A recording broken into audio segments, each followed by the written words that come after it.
Hey everyone, welcome to the Peter Attia Drive. I'm your host, Peter Attia. The drive is a result of my hunger for optimizing performance, health, longevity, critical thinking, along with a few other obsessions along the way. I've spent the last several years working with some of the most successful, top-performing individuals in the world, and this podcast is my attempt to synthesize what I've learned along the way to help you live a higher quality, more fulfilling life.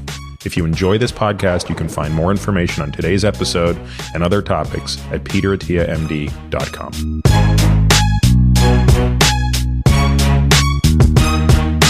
Hey everybody, welcome to this week's episode of The Drive. I'd like to take a couple of minutes to talk about why we don't run ads on this podcast. If you're listening to this, you probably already know, but the two things I care most about professionally are how to live longer and how to live better. I have a complete fascination and obsession with this topic. I practice it professionally, and I've seen firsthand how access to information is basically all people need to make better decisions and improve the quality of their lives. Curating and sharing this knowledge is not easy, and even before starting the podcast, that became clear to me. The sheer volume of material published in this space is overwhelming. I'm fortunate to have a great team that helps me continue learning and sharing this information with you. To take one example, our show notes are in a league of their own. In fact, we now have a full-time person that is dedicated to producing those, and the feedback has mirrored this. So all of this raises a natural question. How will we continue to fund the work necessary to support this? As you probably know, the tried and true way to do this is to sell ads. But after a lot of contemplation, that model just doesn't feel right to me for a few reasons. Now, the first and most important of these is trust. I'm not sure how you could trust me if I'm telling you about something when you know I'm being paid by the company that makes it to tell you about it. Another reason selling ads doesn't feel right to me is because I just know myself. I have a really hard time advocating for something that I'm not absolutely nuts for. So if I don't feel that way about something, I don't know how I can talk about it enthusiastically. So instead of selling ads, I've chosen to do what a handful of others have proved can work over time, and that is to create a subscriber model for my audience. This keeps my relationship with you both simple and honest. If you value what I'm doing, you can become a member. In exchange, you'll get the benefits above and beyond what's available for free. It's that simple. It's my goal to ensure that no matter what level you choose to support us at, you will get back more than you give. So, for example, members will receive full access to the exclusive show notes, including other things that we plan to build upon. These are useful beyond just the podcast, especially given the technical nature of many of our shows. Members also get exclusive access to listen to and participate in the regular Ask Me Anything episodes. That means asking questions directly into the AMA portal and also getting to hear these podcasts when they come out. Lastly, and this is something I'm really excited about, I want my supporters to get the best deals possible on the products that I love. And as I said, we're not taking ad dollars from anyone, but instead what I'd like to do is work with companies who make the products that I already love and would already talk about for free and have them pass savings on to you. Again, the podcast will remain free to all, but my hope is that many of you will find enough value in, one, the podcast itself, and two, the additional content exclusive for members. I want to thank you for taking a moment to listen to this. If you learn from and find value in the content I produce, please consider supporting us directly by signing up for a monthly subscription. My guest this week is Mark Messier. Mark is considered one of the greatest hockey players of all time. He had a career that spanned 25 years in the NHL, and he's played the second most games of any player, second only to Gordie Howe. And there's an interesting story that we'll get to in the podcast about how close he came to that record. He's also the second leading all-time scorer of all time, or as he likes to put it, the first leading all-time scorer amongst mere mortals, with Wayne Gretzky being the only one who scored more than he did. It would take me too long to kind of go through all of Mark's professional accolades. 6-time Stanley Cup champion, the only person to captain 2 different teams to win a Stanley Cup, the Edmonton Oilers and the New York Rangers, in addition to all the number of all-star games he's played in and the number of MVPs that he's won, etc. I wanted to talk with Mark about a number of things today. I wanted to obviously talk about his career, and this is kind of a boyhood dream of mine to speak with one of my heroes who I've had the privilege of getting to know over the past couple of years. But also I wanted to just talk about Mark's philosophy in life and leadership and amazing transition he has made and the ease with which it seems he's been able to transition out of the limelight into his family life and his work outside of hockey. We touch on many things here, but we do sort of go through it chronologically. And I think if you're a hockey fan, this is a no-brainer for you. But I would encourage you, even if you're not a hockey fan, to listen to this one. I think you're going to get a lot out of it. I think I was really on the edge of my seat, honestly, during so many parts of this. And even though a lot of the stories I knew, what I don't think I really appreciated growing up watching Mark was the subtlety and the maturation process that came along with his leadership and his growth as an individual. I almost forgot that he entered the NHL at the age of 17 or 18 years old, which seems almost unimaginable today. I'll leave it at that, and without further delay, please enjoy my conversation with Mark Messier. Mark, thanks so much for coming into the city today. Good to be here with you. How often do you come into New York City these days? Actually, quite often, especially with the emerging Kingsbridge project up in the Bronx. We'd set up an office down on 21st Street and was coming in for at least a couple of years, at least 4 times a week. And then Ranger games and other charitable initiatives and dinners and meetings. New York is still friendly. I'm a regular on the subways and trains now. Yeah, I was about to say, you took the subway in today. Do most days, does someone recognize you on the train? Every day on the train coming in from Greenwich, then on the subways, obviously, takes a lot of selfies on the subway, but it doesn't get old. It's just amazing, almost 20 years later, the passion that's still in the city and the people that were involved with the Rangers that year, if not actually there during the regular season and the playoffs, and of course the Stanley Cup in 1994. So yeah, this is 25 years, which 25 year. Yeah, it is hard to believe. Actually, we had our reunion last year. We couldn't believe it's been actually 25 years. Yeah, we were talking before we started this podcast about even just, it seems like you didn't retire 14 years ago or whatever it was, 15 years ago. Like it seems, I guess that's what happens when we get older. Time seems to be going by quicker. Life does not stand still, that's for sure, especially when you have kids. You can see the growth, obviously, every year. And it's fun, though. Every stage of the development of the kids has been amazing. Being a part of their lives and being retired so I could be home for that has been incredible. So, yeah, I've enjoyed retirement, but still, when you start actually reminiscing and talking about my career, it's hard to believe I've been retired now almost 14 years. We'll talk a lot about your career, but I think one little factoid that's always worth mentioning is the length of it, right? It's that, you played in the NHL for 25 years, correct? 25 years in the NHL, 26 years as a professional. Started when I was 17 and that's back when they had the WHA, which was a secondary league.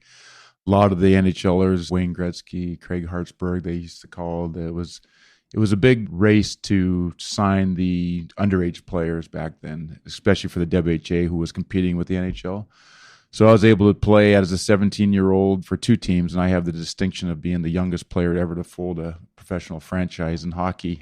The Cincinnati or the Indianapolis Racers, I played 5 games, and they folded, went home back to Edmonton for a couple of weeks, and then Cincinnati signed me about 2 weeks later. It's interesting to look back at, because that's, as you know, because we've talked about this before, but the Oilers were my team growing up, even though I grew up in Toronto.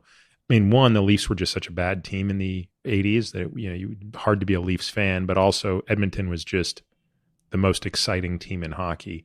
So I remember those early 80s years, and those were, I think it's, unless you're a real hockey diehard, I don't think most people remember what the Oilers were like in the 80s, like what it was like to have Gretzky, Messier, Curry, Coffey, Lowe, Fuhrer, Anderson, like that all of those guys were on one team. Yeah. Like free agency wouldn't permit that today, right?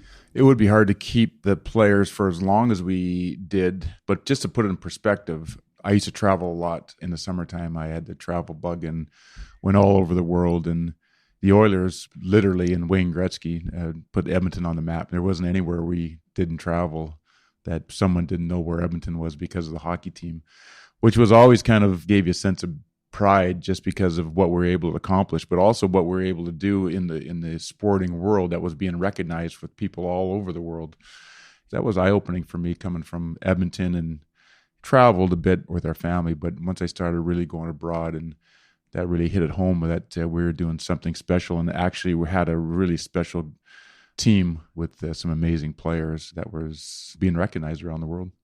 So you grew up how close to Edmonton? I know you're from Alberta, right? Yeah. So Edmonton, Alberta grew up right Were there. you in a suburb of Edmonton or? Eventually, but when I first came back, my father was playing hockey in Portland, Oregon for the Portland Buckaroos. I think we moved back in 1968. He came back and taught school. I think I came back and was going to grade 1 or 2 or right around there. And then right about when I was turning or getting into ready to go to grade 4, we moved out of Edmonton to St. Albert, which was a small community at the time, just north of the city. Finished my schooling there and played junior hockey till I actually signed as a 17-year-old to go to the WHA. So when did you start playing hockey? Well, I think like everybody else, I started skating fairly early, but I think my first organized hockey team was pretty much like everybody, like right at 6 years old. Actually started in Edmonton or in Portland. My father started the whole minor hockey league programs in Portland. They didn't have kids hockey back then. He was responsible for really getting the whole minor hockey league system up and running in Portland, Oregon. How did it fit into other sports and other activities you were doing? Was it one of those things where, everybody talks about Wayne's story where he's 2 years old. Basically you can't stop him from playing, right? It's like he won't come in from the rink. He's taking shots on his grandmother in the kitchen. Was it like that for you, or was it just another sport that you played in addition to baseball? No, I loved hockey. Back when I played, it was completely different. We played hockey in the wintertime. We had a 120-hour program. We had 2 practices, 2 games a week. We didn't travel to tournaments. Everything was right in Edmonton.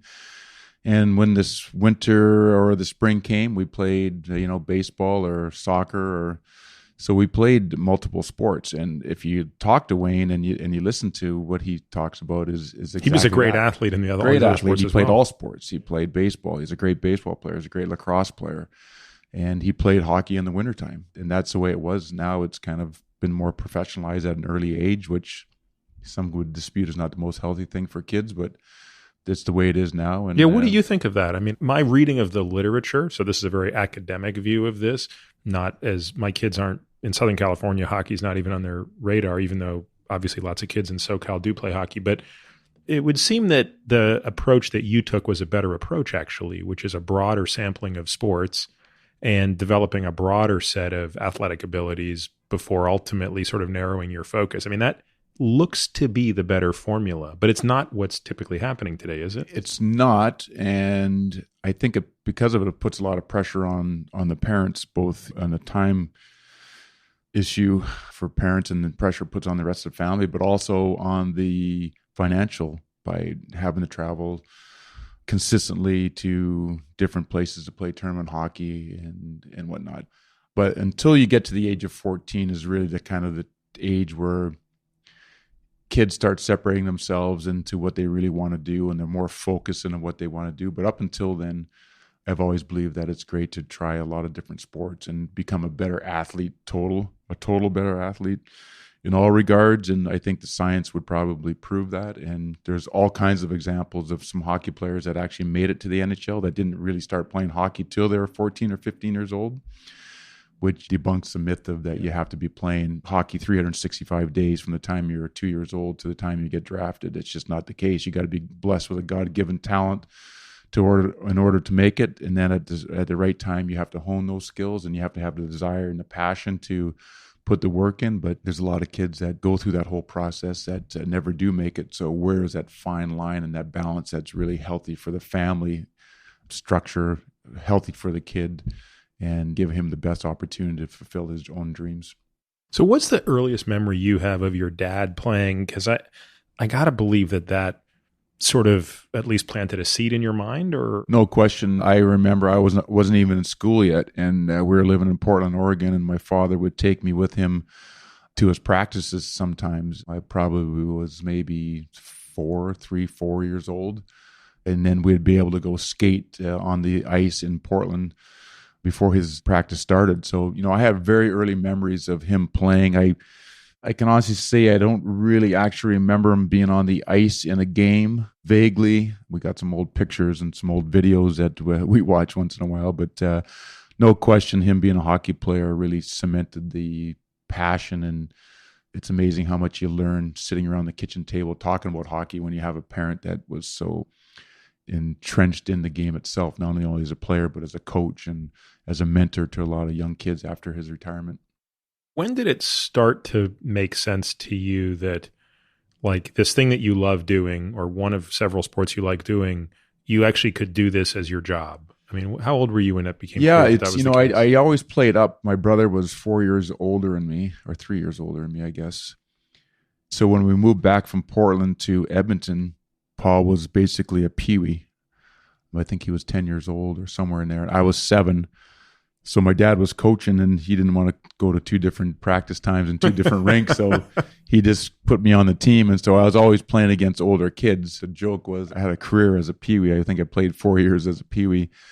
But I was never really that great growing up. I liked the game. I always watched Hockey Night in Canada, did all the things that most kids do when they love a sport. I guess, I didn't have very much success as a Bantam. I think one of my Bantam years or one of my midget years, we won 1 game the whole time, the whole year. So individually, I wasn't really kind of standing out, maybe because I was playing against older kids. But do you remember if you were still having fun? Oh, yeah. Do you remember how you felt about it? Loved it. You weren't standing out? Yeah, loved it. Loved it. Oh, yeah. Never a question about. My dad was really cool about practices and all that. He always knew if I was just being lazy or if I really just needed not to go because of tired school or whatever. So there's never any pressure in that regard to go to the rinks. But we would, besides our practices, we would go with our friends and play outside, and that's what we would do on the weekends when we weren't playing. I mean, that's how we spent our time, at the outside rinks with our buddies and sipping hot chocolate and playing shinny. I had a real passion for the game, but I had a passion for all sports. I loved being outside, playing, throwing, soccer, football, lacrosse. I tried them all. Wasn't that great in any of them there, but certainly had the passion for hockey, and it was probably, looking back on it, was probably my main sport. So when you're, 12, 13, 14, did anything start to change at that point in terms of your Not till I was a late developer. I didn't really start growing. At 15, I think I had a growth spurt. I shot up to like 5'9" and 150 pounds. I actually made that next fall after turning in 15 in January. The next fall, I made the junior team, which at a 15 was pretty good. By that time, I was maybe growing a little bit more, but I was a late developer physically.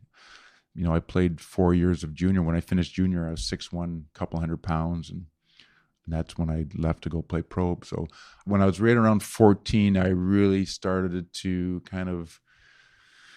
I used to practice with my dad's junior team. They're all 20 to 15 to 20 years old when I was younger, and trying to do all the drills and catching up. But I was working hard, but I couldn't really generate any speed. And my dad was, come on, you got to skate. And I was, in my own mind, I felt I was skating, but all of a sudden I started growing and getting stronger. All of a sudden my stride started getting longer, started getting more speed, and everything just started to fall into place once I turned 15 and became a junior hockey player. Now, were you weight training at the time? What kind of off-ice training were you guys doing? Didn't start weight training till I was 15. At that time, the conventional wisdom, you had to wait a certain time to your growth plates and all that. And I think it's still true till today. We had an assistant coach after my first year of junior who befriended one of the world's strongest men in the contest, huge guy. And he had brought home a program that he did, and it was Monday, Wednesday, Friday, 3-hour sessions. And, we just used to lift. It's all changed now, but back then it was heavy weights, and, we couldn't even lift our arms up to wash our hair after in the shower. It was one of those real beefy, big weight, heavy weight, weightlifting programs. But that really cemented it for me. I loved to work out. I could see the changes happening there. So between getting the power on the ice so I could skate faster and handle myself, and it really all started to kind of come together for me at that right around that 15 years old age. So you're 17, you're in the WHA, which, as you pointed out a moment ago, I mean, the WHA was absorbed, at least 4 of the teams I think were absorbed by the NHL when the WHA folded. But there were a lot of great players in the WHA. I mean, many stars in the NHL came out of that league. What was it like back in the late 70s? Was the idea that you play in the WHA and then eventually go to the NHL? Or was it a totally parallel path that you pick one or the other? No, not really. It was just there was a lot of underages being signed by. Did the NHL have a cap on what you could sign at the time? No, there was no cap, nothing like that at the NHL. And the NHL wasn't too happy about losing these young, great players to the like Gretzky to the WHA. So it was a little bit of tenuous relationship, obviously, between the two leagues. The WHA folded. 4 of those teams went. I think it was Winnipeg, Quebec, Edmonton, and Hartford joined the NHL. So it went from a 16 team to a 21 team. And I think the team in Kansas or somebody became, I can't remember now. My trajectory was I was going to go follow my brother's footsteps to a college scholarship to Denver University.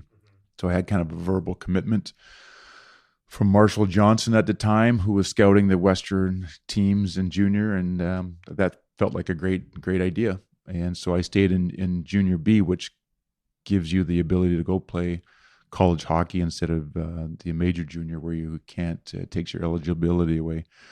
So that was what I was planning on doing, and all of a sudden the opportunity came to go play in the WHA, and I was kind of getting bigger and stronger. And obviously, looking back, I was never ready to go play pro hockey as a 17-year-old, but I can honestly say it was a great experience. What did your folks say? What did your mom say about that specifically? I don't think my mom was too happy about it. My dad was a little more. He kind of realized that I was at the point of, it was my 4th year of junior hockey. I was kind of playing pretty well at that particular time for that league. I couldn't go to college yet. I had to finish the year. And so I was kind of stuck in this kind of place. But was playing going to take that college eligibility away? I'm assuming a year in the WHA. Oh, yeah. There's no way you're going to college. No, I signed a contract. I became a pro. That wiped out the college. Yeah. Was that a hard decision to make for you personally?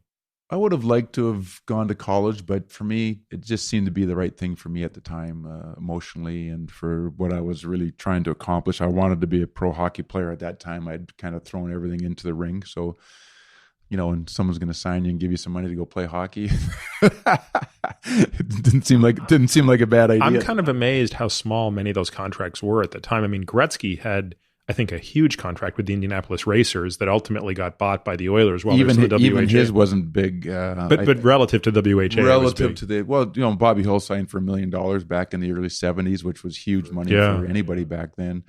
So they were giving some money out to try to get some recognition. And wasn't Gordie Howe in the WHA at this point as well? Gordie Howe, I played against Gordie Howe in the WHA because he was playing for the Whalers at the time. He was playing for the Whalers, yeah, and they had a bunch of old Boston Bruins: Davey Keon, Johnny McKenzie.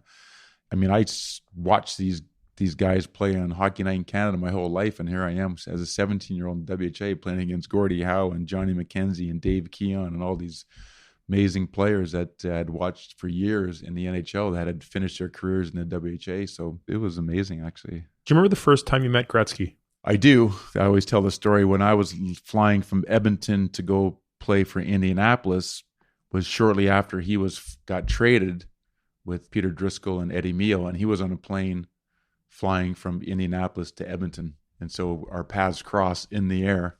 And so I didn't meet Wayne other than playing against him. I didn't meet him till training camp when the leagues folded. I was drafted by Edmonton, and then we met at training camp in 1979. And that would be in the NHL now. That was in the NHL. So you guys didn't meet. I didn't realize that. I thought you guys crossed paths in WHA, but you actually didn't really meet till you were both now. No, I was playing in Indianapolis. They folded. Then I went to Cincinnati to finish the year for 52 games, and Wayne got traded to Edmonton. So we played against each other, but didn't know each other. And how many of the other sort of foundational players of the Oilers came in that merger? Who else was there? Was Fuhr there? No, Fuhr didn't get drafted till 82 years into our NHL run. Yeah, and Curry came later. Curry came maybe the second after the second draft. What about Lowe? Lowe was the first draft of the Edmonton Oilers. Yeah, Kevin was the first draft ever of the Edmonton Oilers back in 1979-80 draft. I think Curry came the next year. Grant and Paul Coffey came the second year with Curry. Curry was like a 4th, 5th rounder. Then Grant was drafted early in the 3rd year. And so we basically, that whole team from the draft came together in those. So Andy Moog was the goalie coming out of the WHA? Andy Moog, no, he didn't come till later either. He was playing, he came from Penticton, was playing major junior. He got there before Grant. He came the second year when we upset the Montreal Canadiens. Yes, which was 1981, was right? 1981. I think our goalie got hurt, or Glenn Sather put him in on a whim, and he stole the show as a rookie goalie. That was back when, I mean, a lot of people don't remember what the NHL looked like back then, but my recollection, I was only 8 years old, but I was still obsessed. 1 played 16, 2 played 15. Like it was done like a Sweet 16, independent of conference, wasn't it? Absolutely, yeah. 21-team league, 16 made the playoffs, 8 from each conference, and you seeded yourself depending on where you stood during the regular season. And so Edmonton gets in there 16th. The top seed is the Montreal Canadiens. The second year. First year, we played Philadelphia. We made the playoffs the first year. We had to win 9 of the last 10 games of the regular season our first year just to make the playoffs. And, of course, Philadelphia was a team who we played. They beat us I think they beat us 3 straight. Back then, with the first series was the first series was a best of 5. Yep. Best of 5, so they beat us pretty handily. They had a really good team. And then it's that second season, which is 81-82, if I'm not mistaken. It was 80-81. 80-81. Yeah. Where we played the Montreal Canadiens. And you upset the Canadiens. We upset the Canadiens, which was one of the most, to this day, one of my best experiences playing hockey. That whole series against Montreal, and I can't remember everything that happened, but I just remember coming home, and people can Google it, and it's the impossible dream. We were in the dressing room, obviously waiting to come out onto the ice, and they played a video with the song "Impossible Dream" with all the highlights, because we won the first 2 games in Montreal, and coming home to close it out. To this day, it makes the hair on the back of my neck stand up of how energized that city was. Was that the moment you realized that you were going to win a Stanley Cup? Whether or not that year, but when was the moment when you thought, this is a really special group of people? Well, it wasn't quite that soon, but I think what we all recognized was that Wayne was on a different trajectory than most any other hockey player that ever played the game. And the chances of Wayne winning a Stanley Cup were going to be pretty good. And if we all played our cards right and we were able to grab an oar and start rowing and fill a need on the team, our chances increased significantly if we could follow Wayne. And that's true. That's the way we felt. Wayne was completely different than any hockey player. He was chasing records books. He wanted to smash every record that was ever made. Well, 81-82 is sort of a crazy year, because those are some of my really first memories of hockey. So I grew up in Toronto, so you guys always were 2 hours behind us. So to watch an Oilers game, it was really a big ask of my mom. I mean, I had to get my mom's permission to stay up late, because you guys weren't starting your games until 9 p.m. Toronto time. On a school night. On a school night. Well, yeah. But I would beg and plead, and I think my mom just gave up. I mean, it was just like, oh, for heaven's sake. Yeah, it was must-watch TV. I think he tied Marcel Dion his first year with 165 points, and then the second year, I think he smashed it with 190-some points and won it going away, and then on to 215 points. 212, and then 215, scoring 50 goals in 39 games. Well, it's that night I remember. So do you remember that night in Edmonton against Philadelphia when he's got 45 goals going into the 39th game? And at that point, everybody knows 50 and 50 is going to go down, but nobody knows it's going to be 5 goals in one night. Everybody's just trying to anticipate where to be and where to get tickets when it's going to happen, but nobody going to that rink that night thought he was going to score 5 goals against the Philadelphia Flyers. The big, bad, tough Philadelphia Flyers. There were no way they were going to let that happen, and sure enough, he did. He scored 5 goals on Pete Peters, and what an amazing time to sit there and watch that genius on a day-to-day basis. And how often in anybody's life can they look at one of their own peers, a guy that's their same age, and look up to him as a role model? But that's what Wayne was for us. He was so far ahead of us in his own mental preparation and the way he prepared for games, and both physically and mentally, and his ambition of what he wanted to do in the game of hockey. All those things were just so far superior. And then to be able to sit there and watch how he practiced and his practice habits and how he prepared for games, and it was just remarkable to have someone like that to learn from. I want to understand that a little bit more, because I think most people are familiar with you as one of the greatest leaders in hockey. I mean, you are the only person to captain 2 Stanley Cup teams. You've captained Edmonton to a Stanley Cup in the absence of Gretzky, and then you captained the Rangers to a Stanley Cup, and no one's done that before or since. And yet what I'm hearing you say is some of your early sort of lessons in leadership came from watching Gretzky. Well, not only Wayne, but a lot of people. Obviously, my father, who was a great mentor and role model for not only myself and my brother and my sisters, but also a lot of hockey players that he coached. He was a great coach, a great mentor. And then all the people that helped you along the way, and then you get to turn pro, and then you start watching other players, and you start watching and listening to coaches, and you start filling up your bag with all this experience. And so you kind of learn through successes and failures of what actually works for you as a player and as a person. So you're kind of collecting all this data, all the way along. Wayne just happened to be a teammate that was obvious to everybody that he was going to become the best hockey player to ever play the game. He proved it as a kid, from the time he was 4 years old to the time he was in junior hockey, to the time he turned pro, and here he is, scoring 215 points. Unheard of numbers in any sport, no matter how you compare it to. It's worth pausing on that for a moment, because I don't think a non-hockey fan can put in perspective what Wayne Gretzky did during about a 7-year run from 81 to 88, right? What you just described, to my knowledge, no player has ever scored more than 200 points in a season. Gretzky averaged that for 7 consecutive seasons. Yeah, I know. You're probably true. I know that he had 215, 212, 205, 202 a few times, 190. I mean, there was years when he was winning the scoring title on assists alone. Yeah, the only guy that I can actually say that was, you could even talk about Wayne in the same breath in that regard, as far as that offensive genius, would be Mario Lemieux. Yeah, Mario had some injuries early on, and so he never had that consistency that Wayne did. But he would be the only guy that I could even think about comparing to have that offensive genius that exists in a guy that was able to do that. It was amazing having that kind of role model there, right? For a guy that was my own age. That's right, because you guys are both born in 61, I'm 8 days right? older. 8 days older, yeah. I remember reading a funny story once, and again, it could be totally BS because it was just blown out of proportion, but early in your days in Edmonton, you sort of got in trouble for something. I don't know, did you fail to show up to a practice, or were you disciplined for something very early in your time in Edmonton? Yeah, I was living at home my first year pro, and punctuality at that time in my life wasn't my best asset.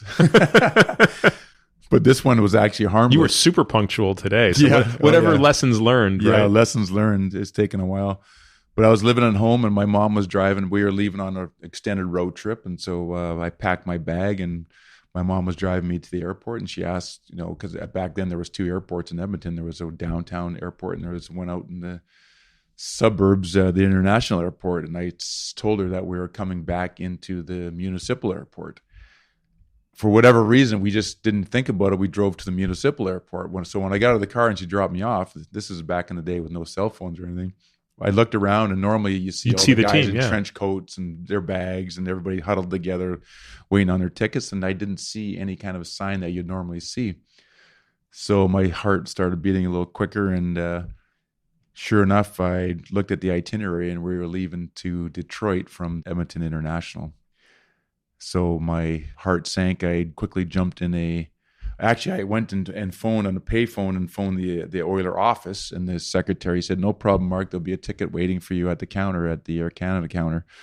So when I got in a taxi and got out to International, went up to the desk and got my ticket, except for it wasn't going to Detroit. It was going to Houston. I was being sent down to the to the farm team to teach me a lesson. So that was a tough moment for me at that time, knowing that I missed a flight and was being sent to our farm team. I spent 2 weeks down there, played 5 games, and they called me back up, thankfully.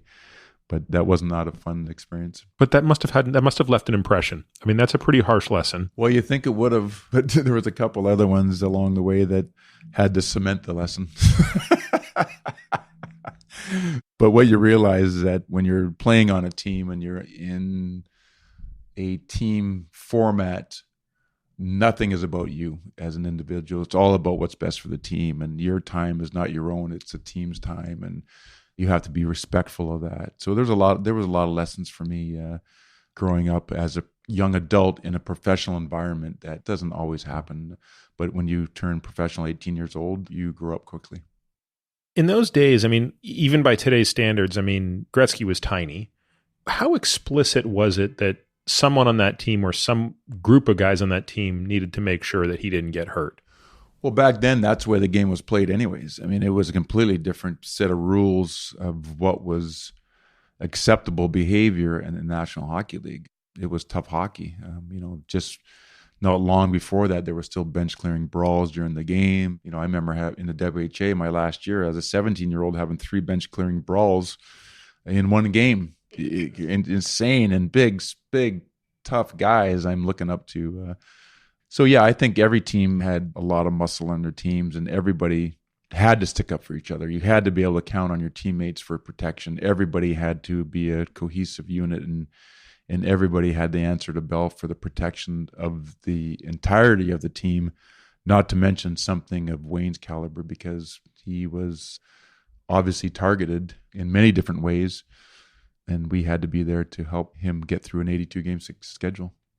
So let's fast forward to your first Stanley Cup final, 83, against the Islanders. The Islanders have won 3 consecutive Stanley Cups right now. Mike Bossy, Brian Trottier, Billy Smith, who I hated. If you're an Oilers fan, you hated Billy Smith, right? And it's now basically you guys are going to try to stop their 4th consecutive Stanley Cup. How well do you remember that series? I remember every series I ever played, but that one in particular because how much respect we had for the Islanders. And don't forget, 2 years before that, we had taken them to 6 games. And we didn't even know what we were doing back then. And we were just doing it on sheer talent and adrenaline and youthful exuberance. And at that point, I mean, the average age of the Edmonton Oilers is probably 22, 23, right? Well, we had some veterans that mixed in with some of our young guys. So there was a good mix of vets and some young guys. But we didn't have as much talent then as we ended up having the first year we won. But we still had a good team. And, of course, any team with Wayne on it was X factor. So you make it to the finals. And I don't remember what the odds makers said going into that finals, but I certainly remember as a kid, it was like the Oilers are definitely going to win this.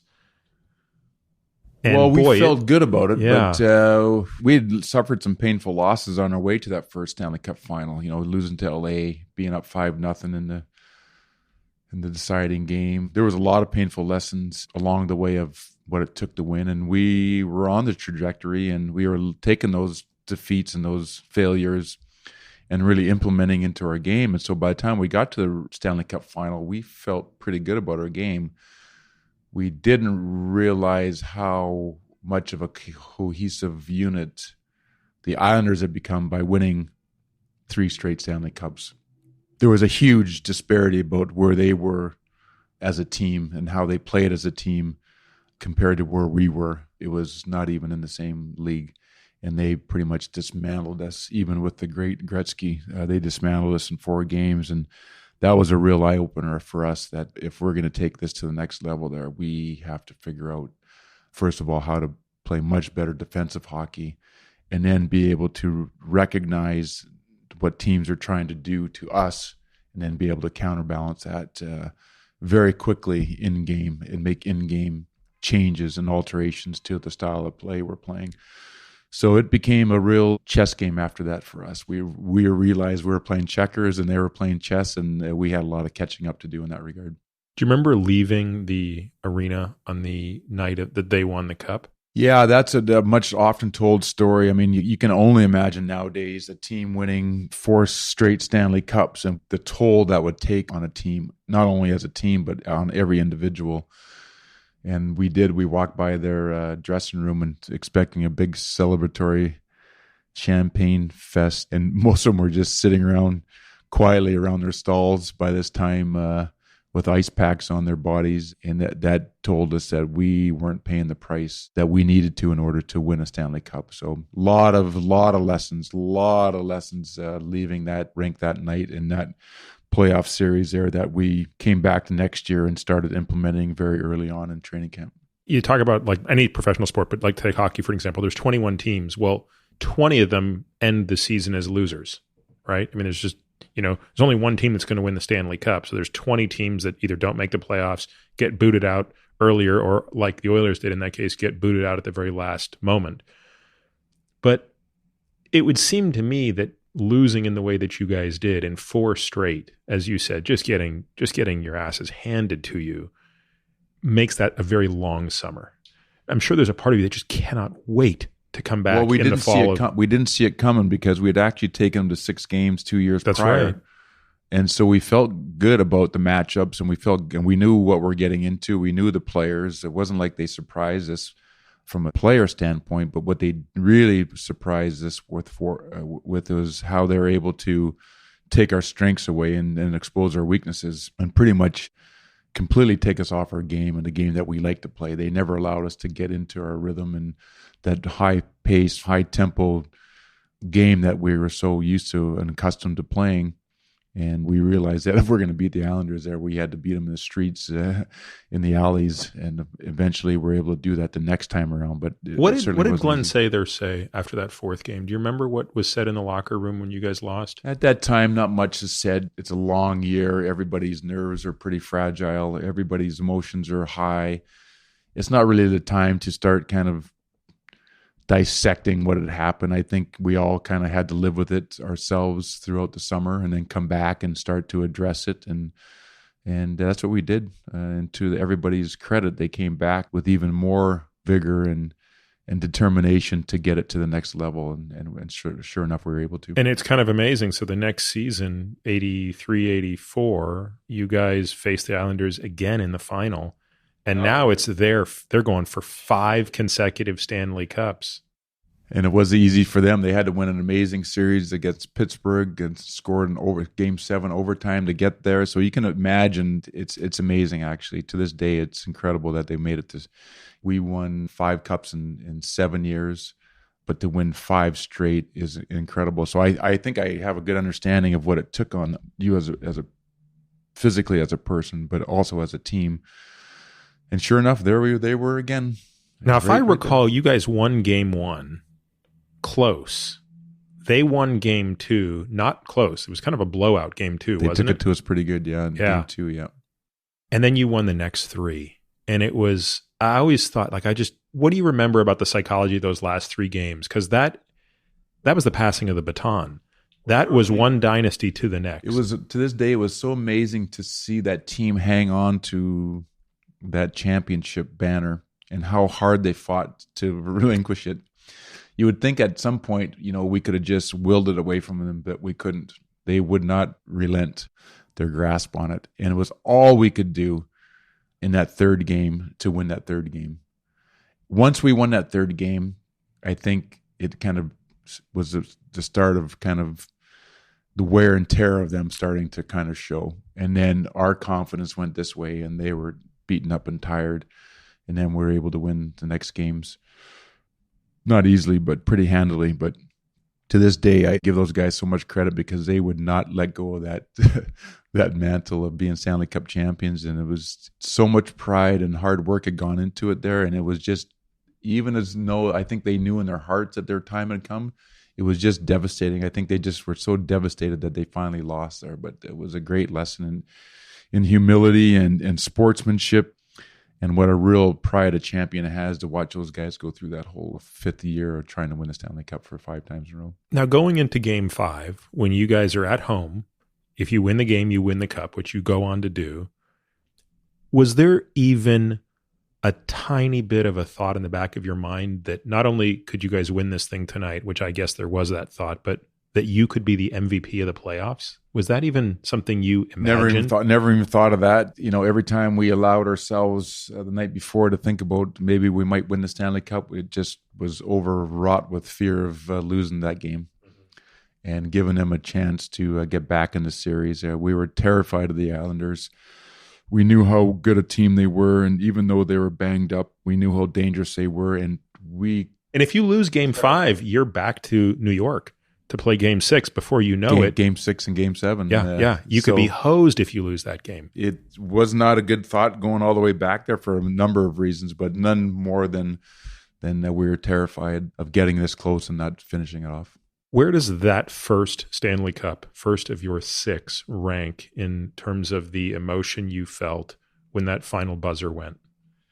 Well, I get asked that question often about, what was the best Stanley Cup? And I can only say that every Stanley Cup had so many of their own unique storylines because there's always different players in each. Obviously, the first Stanley Cup, growing up, watching it being delivered to a team every year from the time I can remember watching TV to the time that I actually had a chance to do it ourselves was a huge moment, both from every individual on the team and then collectively what we had gone through to get there. So that was incredible. But then the next year, it was the same kind of feelings again because of how hard we had to work and different set of circumstances, different set of motivating factors that led into the team. And then the same thing happened all the rest of the time. And the next year was Pelle Lindbergh, right? That was the year you faced Pelle Lindbergh, was in the 84-85 Stanley Cup, right? It was the 85 Stanley Cup against Philadelphia. You go from facing Billy Smith to Pelle Lindbergh. I mean, I guess that's why these teams make it to the Stanley Cup. I mean, the Flyers had an amazing team. When you get to that point, I mean, you're obviously playing a team deservedly of being there, and nothing's going to be easy. And at this particular point, we were pretty confident, and we knew how to win, and we knew what it was going to take in order to win. We just needed to go out and execute, and we felt that if we executed our best, we were a better team, but it didn't make it any easier. So now you've won 2 Stanley Cups. By the 85-86 season, Edmonton looks unstoppable. The team is now fully connected. I mean, you basically could have 4 or 5 50-goal scorers on the ice at one time.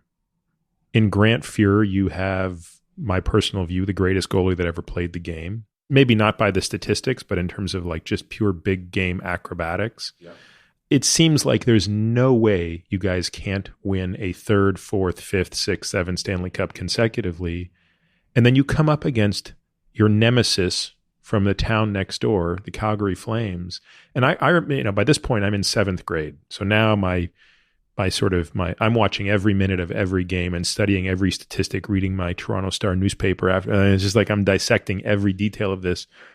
And I can't believe what's happening. But all of a sudden, it's Game 7 against the Calgary Flames. Somehow, you guys have each won 3 games going into the final game in the Northlands Coliseum. And I remember that night having dinner, getting ready to watch the game and thinking, trying to paint a glass half full view, which is, well, good, maybe Edmonton just needs, this was a good little wake up call, and maybe they're getting a little too complacent going into this game. I've never gone back and watched that game again. So like I remember, I watched it in 1986. I've never seen it since. I don't know. Have you ever seen that game since? Did you ever watch it from start to finish? No. So if my memory serves me correctly, it's 2-2 in the 3rd period. Is that? I couldn't even tell you exactly what the score is. I know it was tied late in the game. Yeah, it's tied. Sure. I think it's tied 1-1 or 2-2 or 3-3, but I think it was 2-2 in the 3rd period. Steve Smith behind the goal has the puck. He's going cross ice pass, 1,000,000 times a game pass, and it just didn't go in the right place. And it hit the back of Grant Fuhr's leg, and in the net it goes. And you guys are down 3-2 with less than a period to go. What do you remember about that moment? Oh, I just remember Calgary building a team that could compete with us. The Smythe Division back then was whoever seemed to be able to get out of the Smythe Division had a good chance of winning the Stanley Cup. Winnipeg was a great team. Calgary was really amassing a great bunch of talent and putting a team together that believed they could beat us. And they were tough all year long. So we knew once we got into that series with them, it was going to be a tough series. And it didn't surprise us at all that they were playing us every bit as hard and were matching us in every bit of the game, both physically and from a talent perspective. And it got into that series where we knew it was going to be tough. To your point, here we are in Game 7, and that's sports. Stuff happens. When you're in the middle of it, when something like that happens, you got to shrug it off pretty quickly. We weren't able to rebound from it and score a tying goal and end up winning the game. They beat us in that 7th game. But that's sports. Things happen. There's so much funny about things happen along the way. Yeah, and there's so much about it to me, right? Like, do you remember in 91 when the Bills went to their first Super Bowl, and at the very end of the game, Scott Norwood has to kick this field goal for them to beat the Giants, and it misses. It goes wide.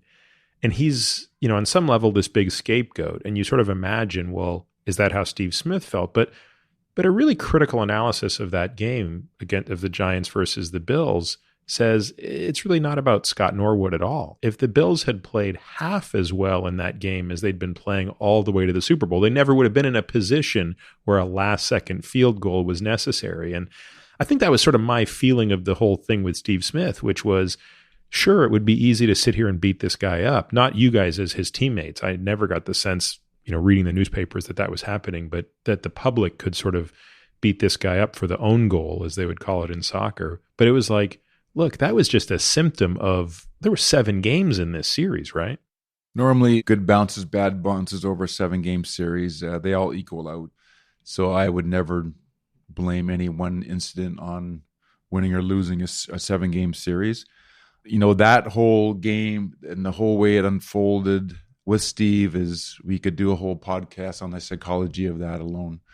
It was an amazing time for all of us to, just look at ourselves and the vulnerability that we all face in a team game, and how much you require everybody to be in the moment and put the work in and trust and all the things that you talk about in order for a team to win a championship.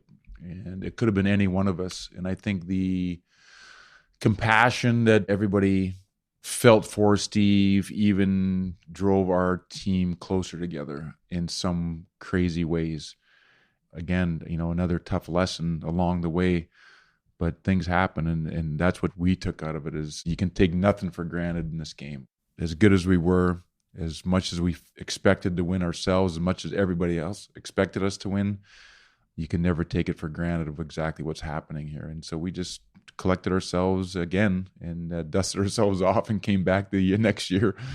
And the next even year more determined. You play the Flyers again, if I recall, right? Next year, exactly. We played with Ron Hextall. Now it's Ron Hextall. Now it's Ron Hextall. So we play them the next year, and Wayne was able to accept the Stanley Cup, and the first guy he hands it to is Steve Smith. And that's why sports is so important in everybody's lives, because it transcends sports. It goes much deeper than sports, especially when you're playing on a team and doing the things that we were doing there. It wasn't just about hockey. It wasn't just about shooting goals and scoring pucks and all the things you would think about. It became much more about life and life lessons in order to sustain that kind of remarkable level of play for the. Did you know Gretzky was going to do that? It didn't surprise me when he did do it. Wayne was always looking out for people around him, always had the ability to get outside himself and make sure everybody felt good about being on the team and part of the team and all the things you would expect from a leader. So it didn't really shock anybody that he was the first one that he handed the cup to, was Steve. I remember that very clearly, and I'm glad you brought it up, because I don't even think I would have remembered to have brought it up, but I don't know, it just sort of warms your heart. I mean, you compare it to the most extreme, grotesque example of the opposite, which is 1994, the World Cup. Andreas Escobar scores on his own goal, and he ends up getting killed. He literally is murdered in a parking lot of a bar. Right. And here, Steve Smith, at least a year later, gets to hold the Stanley Cup. As part of any human development for him as a person and as a player, and what it did for him and his own confidence and his own self-esteem and his own career. I think, those are the things that define you ultimately, and stuff happens to everybody. But, he was able to be strong enough to absorb the criticism that came along his way, strong enough to come back the next year and go through the process of getting back in that exact same position, and then succeeding ultimately all the way through until we're able to win the Stanley Cup. That's what defines you, not him shooting the puck in our own goal. What defined him was absorbing that and having the strength to absorb it, and the infrastructure around him to help him absorb it. And I think that's what good organizations, good teams do. They help people grow, not only as athletes and hockey players, but as people, because you need people and you need good character people in order to win. So if you're just talking about developing athletes and hockey players and trying to win a Stanley Cup, it's just not going to happen. And do you see examples of that either in hockey today or in other sports then or now, where you have all the talent in the world, but there's something lacking in the character of the team. All the time. You see it all the time. When we were kids, we saw good teams that had infighting amongst each other and jealousy about who was playing, and it just never dawned on us to ever think that way. Let's reflect on that for a second, Mark, because the talent on that team was staggering. As we've discussed earlier, it would be very difficult to imagine in a free agency era like we have today where you could amass that much talent under one jersey. Well, you could amass it, but then you couldn't afford to keep it. Yeah, you couldn't afford to keep it. So again, maybe there were stories that you're not telling, but you don't get the sense that this is a team of prima donnas where everybody's sort of pissed that the other guy's getting more airtime and more attention. Well, it helps. It helps when you have the leadership that we had, and it helps when you had the character that we had. I mean, is part of it that Gretzky was so good that everybody was happy to acknowledge that this is our leader and this is the best player on our team and we're watching history right now? I mean, as you said, it was part of it, but it was also the way he included everybody. And as crazy as in the stats that he was having, he had a way of making Dave Semenko feel like he was the most important guy on the team. And the list that goes on. And I think that in the end is really. We always talked about the stage is going to be big enough for us all to stand on. There's not one or two of us going to be standing on the stage when we win the Stanley Cup. The stage is big enough for everybody. So let's make everybody feel accountable. Let's make everybody feel important. And let's hold everybody accountable for the job that they have. And let's help them understand that even though on another team they may be able to play a different role, but on this team, this is a role we need you to play and we need you to do the best of your ability. And anything less than 100% isn't going to cut it. And together we were able to help convince everybody that that was the path to success. And we never felt jealous of Wayne. We never felt that he shouldn't be on the ice at the end of the game when he already had 4 goals and 4 assists. We wanted him on the ice. We felt a part of his success. We felt that it enabled him and put him in position to have the success that he did. So in a crazy way, we felt part of the reason why he was able to smash all those records. So it was really a team philosophy that we had, that we're all in it together. And you're right. I mean, one year in the All-Star game, we had 11 players off the Edmonton Oilers dressed in the All-Star game. And you would think everybody would have been vying for, Glenn Anderson never once complained about not being on the first. And he was a 50-goal scorer, and he couldn't get on the first power play unit. Never once did he even think it was a problem. Didn't Paul Coffey almost score 50 goals one year? Yeah, he scored 48 goals. He broke Bobby a defenseman. Unbelievable. He had 100 and some points. I mean, it was, so everybody had a role. Kevin Lowe was an offensive defenseman. He realized right away we didn't need another Paul Coffey, so he worked on becoming the league's best defensive defenseman. And that was where he got his pride of being able to shut the other team down. He knew that was our best chance to win, is if he and Lee Fogelin could be the go-to guys to shut it down late in the games. And so he took the pride to do that. And everybody on the team did the same thing. When you look at the way the NHL is today, and again, we'll talk about the arc of your career, but the league you finished in is very different style of play from the league you started in. Could a team that played the way Edmonton played in the 80s, could that type of a team be successful today in the league? Oh, yeah. Edmonton was the first. I mean, Glenn Sather took the European flavor that had infiltrated into the WHA with all the European players and all the Swedish players and Anders Hedberg and Ulf Nielsen and Bobby Hull and all these great European players that came over, and then the Russians in 72 and the flavor that we got from that infiltrated into the WHA. And Glenn really realized that was the next wave of the way hockey would be played. And so when we came into the league in 1979-80, we were all really good skaters, and Glenn allowed us not to play. We used to call it tabletop hockey, those games that you'd play with your hands and the winger would go up and down, but that's all you could go. That was traditional NHL hockey. And next thing you know, the Oilers come in with all the talent, and we're all weaving and going all over the ice and creating havoc for most teams. So that style of play is basically a refined version of what's happening now. So to answer your question, our style with Edmonton would have fit perfectly with the way the game's being played now. It's amazing. So you've now won, it's sort of July of 1988. You've just won your 4th Stanley Cup in 5 years. When do you first hear any sort of inkling or rumor about the trade? There was some kind of rumblings towards the end of the season through the playoffs, and we didn't think much of it. How could they ever trade Wayne Gretzky? Nobody would even think about it. So we didn't really pay too much attention to it. We got wind of it, normally when there's smoke, there's fire, as they say. There was becoming more talk about it. And I was actually in the summertime playing golf and got the word that the trade had happened. And this was like early August was my recollection. August, somewhere in there. Who called you? I remember playing golf and stopping at the halfway house and hearing about it on the radio that the trade had gone through. Nobody could still believe it. So until I actually got the phone call from, I think, Wayne or somebody, that then I realized that it actually had come true. Yeah. What did you think at that moment? I mean, you're obviously thinking, by this point, you've had now 8 years to hone your own leadership skill. I mean, just listening to the way you talk about those 8 years, you can see, like, I can just hear you describing lesson after lesson after lesson, up and down, hard lessons. So on the one hand, you still have a job to do. You became the captain of the Oilers that day, right? Basically, de facto, even if they didn't put the C on your jersey until a few months later. But it's got to be kind of heartbreaking too. I mean, Gretzky was probably your closest friend on that team as well.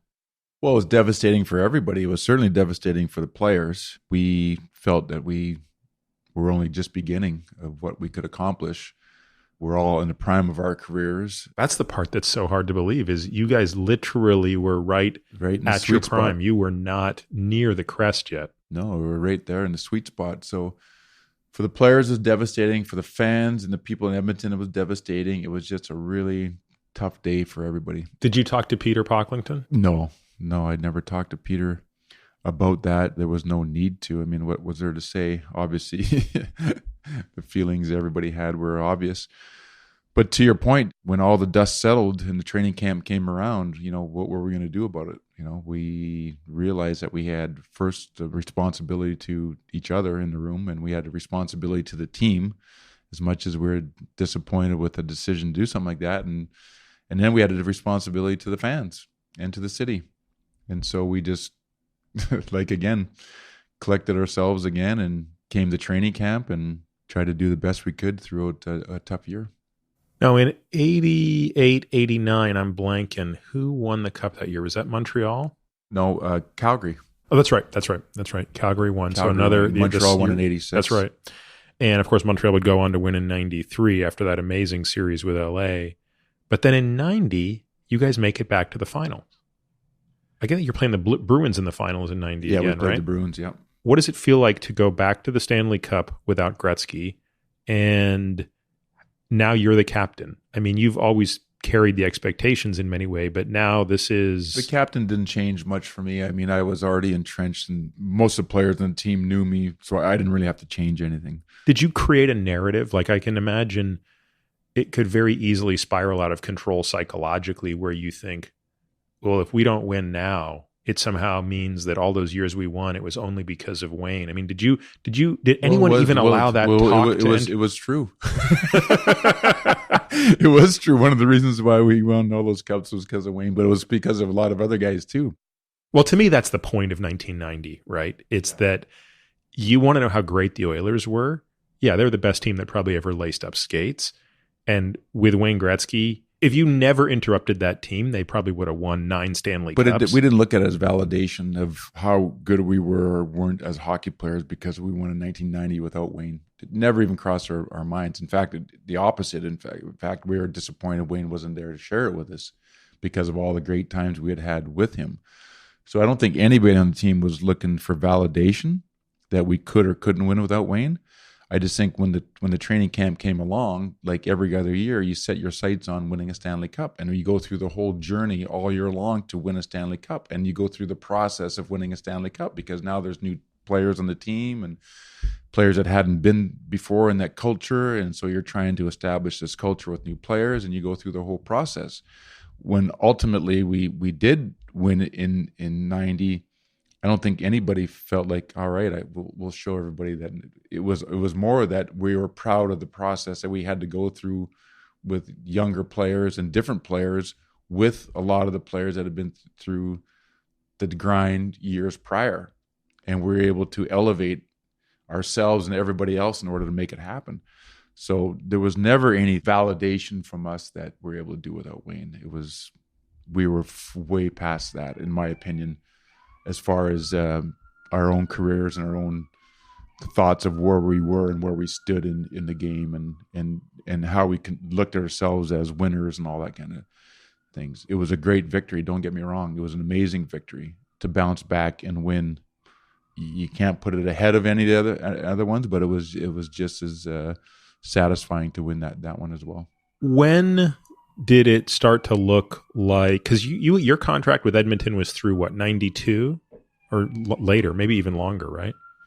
Yeah, I can't remember. I remember signing a contract at some point. I can't even remember if I had contract left or I had a couple years left or no. I don't even know. I just knew it was over. When did you know it was over? When did you know you were leaving Edmonton? I knew it was over the last year I was there.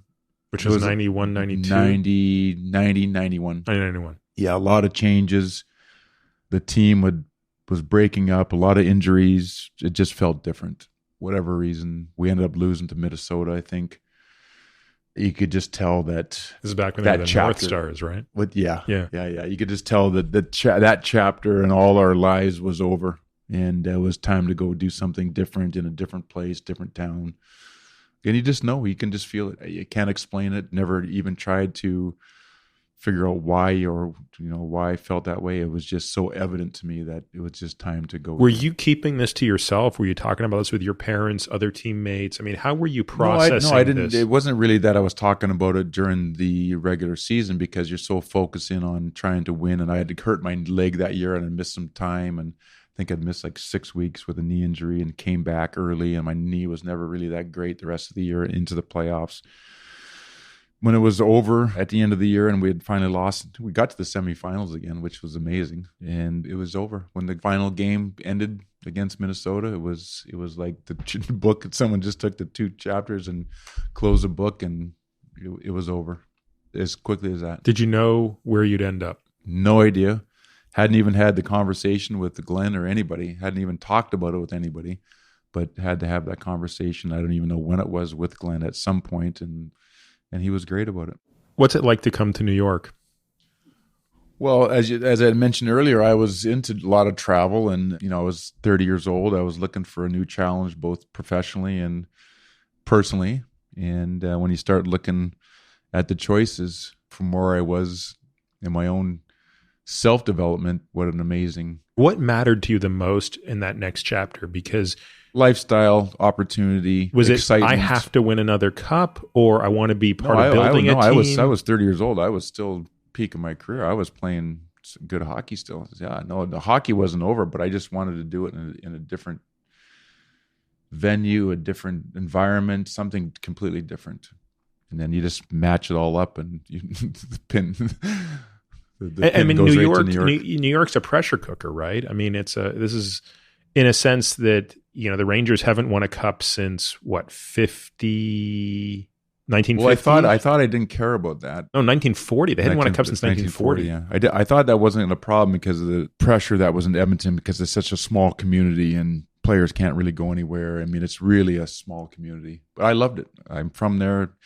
We embraced it. We didn't hide from it. We immersed ourselves with the people, and at restaurants and at bars and at parties and at fundraisers and at charity events, and we were part of everybody else. We've meshed in just like everybody else those years in Edmonton. So the pressure was always there with us. So when I come into New York, I didn't think it would be a big problem. I quickly underestimated that impact because of the size and the pressure here in New York City, but it didn't bother me. I mean, it was something that I just really wanted to focus in on. Yeah, why do you think? Because there are some people, Mark, that just get crushed in that environment. I can only imagine what it would be like to be a professional athlete in New York, where you've got the world watching you, right? And this is a city that can put more pressure on you than maybe even the country could, like Canada. Well, one lesson I learned very early on was from Wayne, when he mentioned something that everything he has is because of hockey.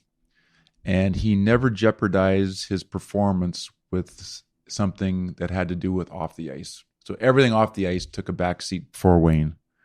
hockey was his primary focus. And so when I came to New York, I realized that I had to take that same philosophy in order to be successful here. And because of the distractions that are obviously abundant in a city like this.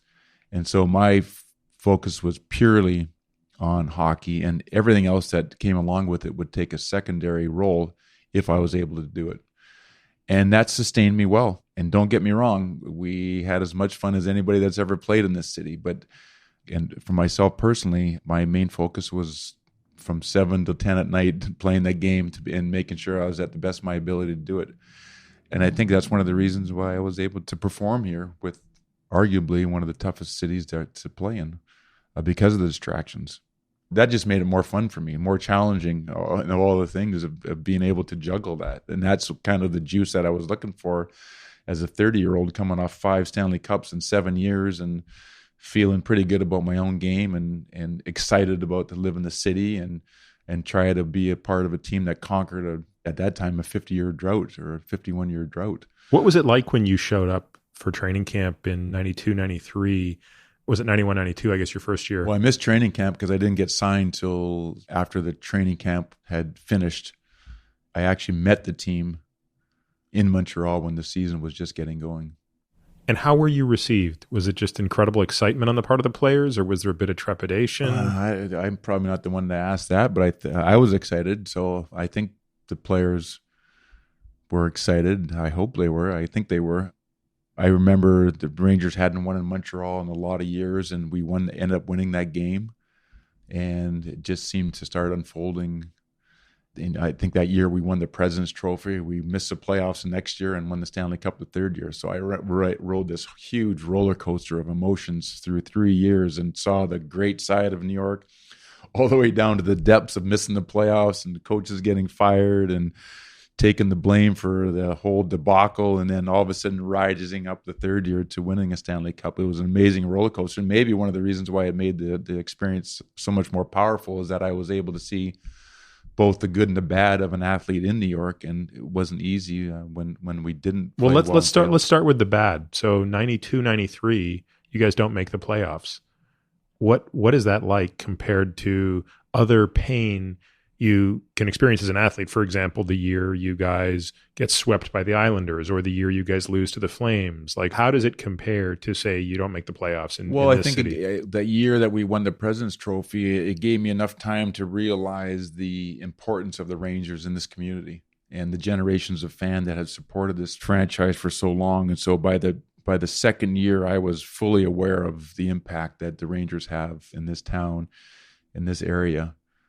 And then to go from the disappointing playoffs, obviously, and failing again, which always seemed to happen to the Rangers, but having a great regular season. So that was kind of like a little bit of a trade-off to the next year, just not having a good year. It was. And what do you think was wrong that year? We had injuries. There was a lot of things that happened that didn't allow us to play as well as we should have. But anyways, I got to see the other side of the city and the pressures that can go against an athlete that's expected to bring a championship. Luckily, I guess I had enough experience to absorb it and articulate it in my own mind and take the responsibility and then have enough support around me to help get through it and then make the right decisions, obviously, the next year in order to allow us to get to the Stanley Cup. Before you get to the Stanley Cup, you got to get through your arch nemesis, the New Jersey Devils. Well, we beat the Islanders and the Devils that year. So it was a good hockey in this area, in the metro area there. So we started off with the Islanders, then played Washington in obviously the great series against the Devils. Let's talk about that end of that series. So you're down 3-2, correct? You now have to win the next 2 games, and you make this bold promise, right? So you sort of follow in the lineage of Babe Ruth and Joe Namath. Wasn't thinking about that long at the time. I mean, did it occur to you what you were saying and how boldly you were declaring it? It only occurred to me what I was saying because I was trying to, as a captain, you're always monitoring your team's confidence level every day, not only during the playoffs, but every day you walk into the room, your spider senses are up and you're just gauging everybody's emotional state, good, bad, or indifferent.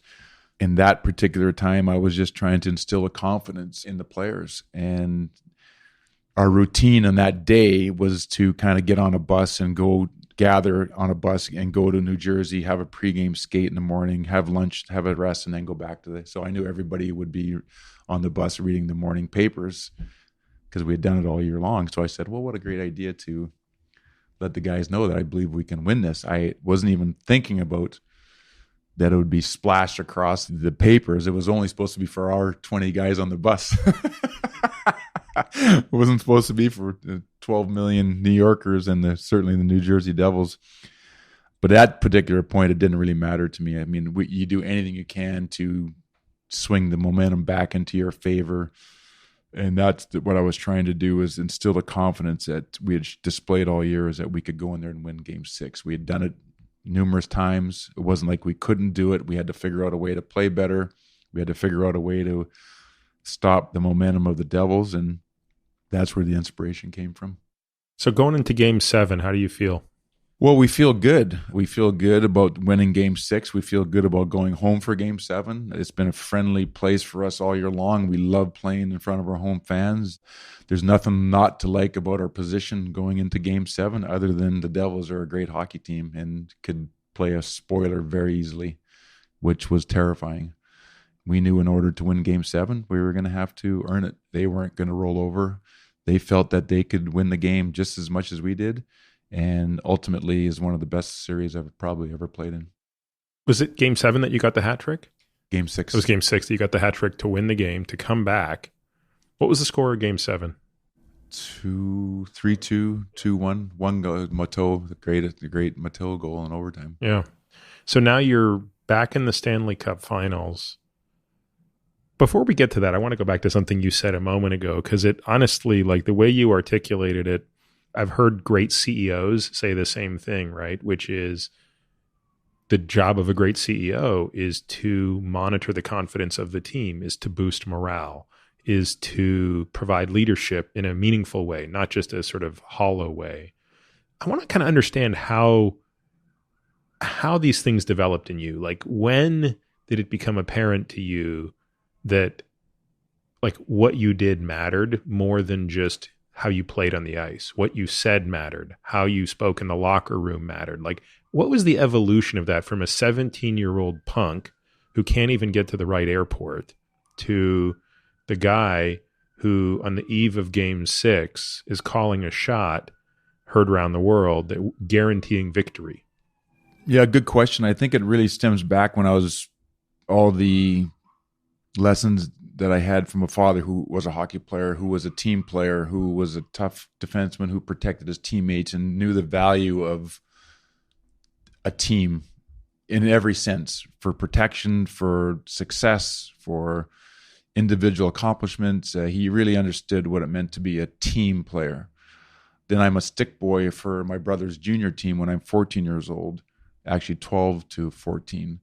And got to see my dad coach and how he treated his players and how he talked to his players and how he motivated the team and how he brought the team together and how he made everybody feel comfortable and accountable and important and valued. You just see the power of what a team can do when they are completely synced and linked together, without ego and without all the things that can undermine any team in any sport. And then get to a professional level as a young guy, just trying to get my own footing as a professional, but still seeing and understanding all the things that I've learned all along the way, and then seeing it play out in different formats, sometimes positively and sometimes very negatively.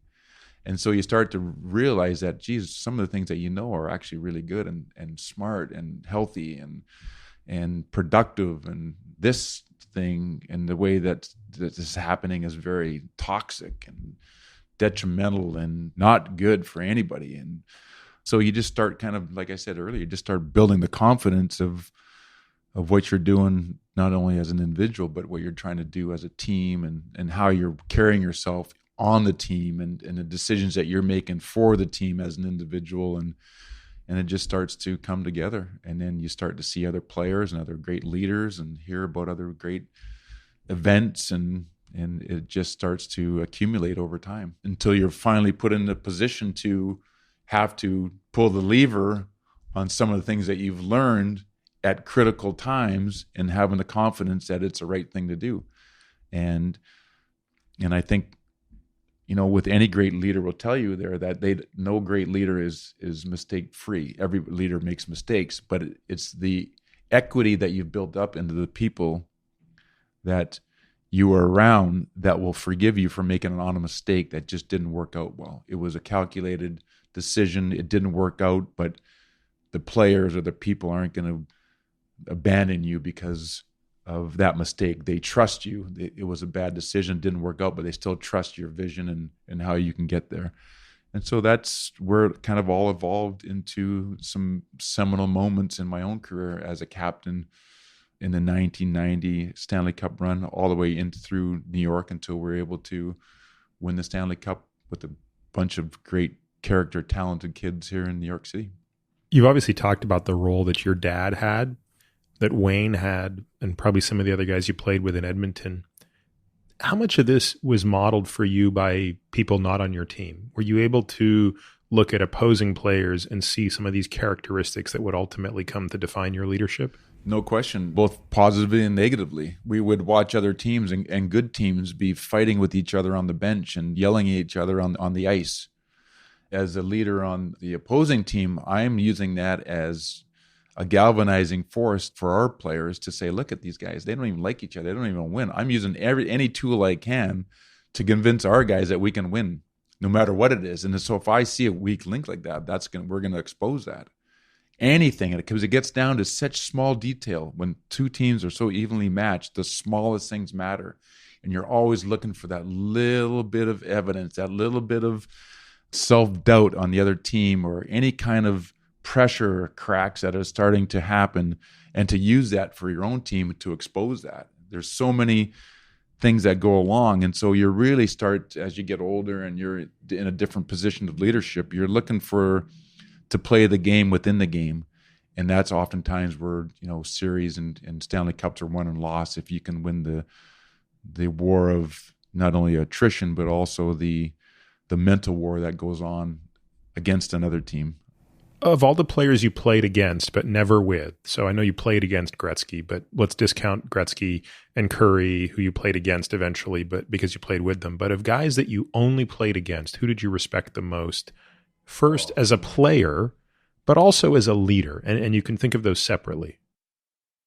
I was looking at the other day with my son, my younger son, about there was a wall somewhere of all the names, and I looked at it, and I played against every one of these players, and I went back to some of these guys that were playing in the '60s that were still playing. We're still playing at the end of their career, at the beginning of yours. Yeah, and then to evolve over 4 decades. So you can imagine the amount of players that I played against and with over 26 years pro. Just off the top of my head, I just had so much respect. Before, I was just as a kid with Bobby Orr. He was my favorite player. I loved the way Bobby played. I loved everything about him. I loved the way he dressed. I loved the way he looked in his equipment. So I had a lot of respect for him. I had a lot of respect for Guy. When did you first meet Bobby Orr, by the way? Not till much later, when I was already a pro. I didn't get a chance to meet Bobby as a young guy at all. I got a funny story for you. So when I was a kid, I had a Bobby Orr signed hockey stick on my wall.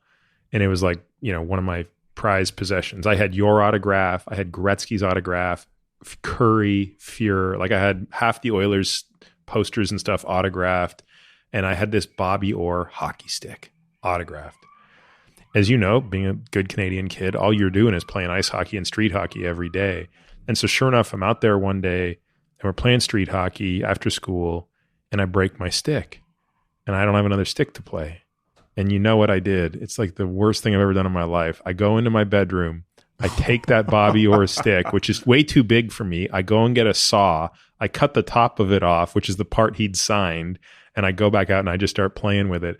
And all I've got left is the signed top end of a Bobby Orr stick.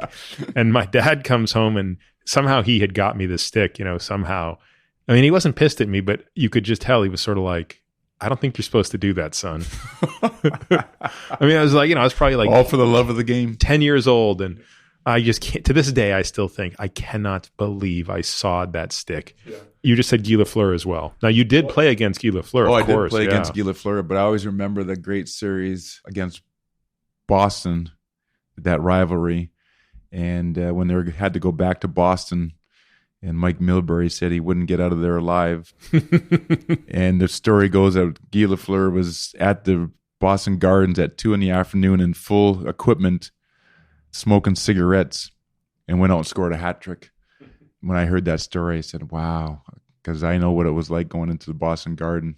So I can really appreciate performing under that kind of pressure back then.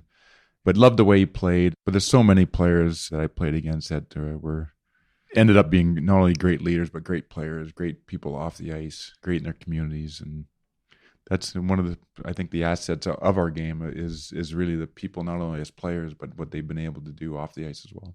I always felt like Eric Lindros was a player that never fully reached his potential. He was just always getting, something about his style of play that lent itself to just him getting hurt too many times.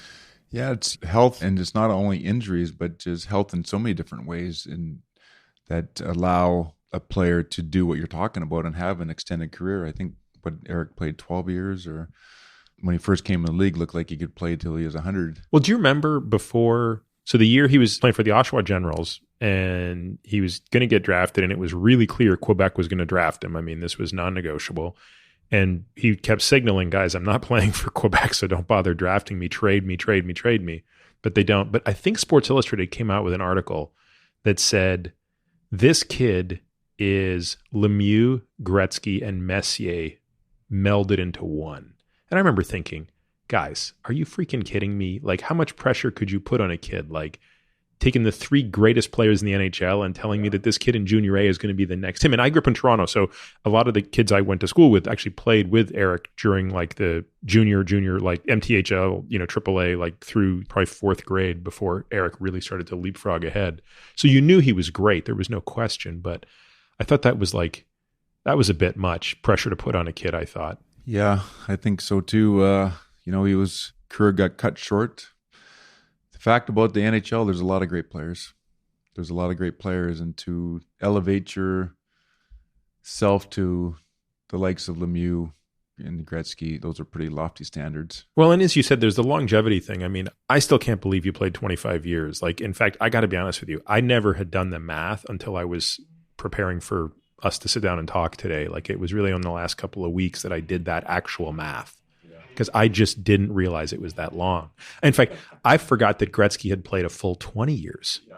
Like, that just doesn't make sense in a sport like hockey. Like, that's the exception, not the rule. You really, and especially the way you played, because you played such a physical game.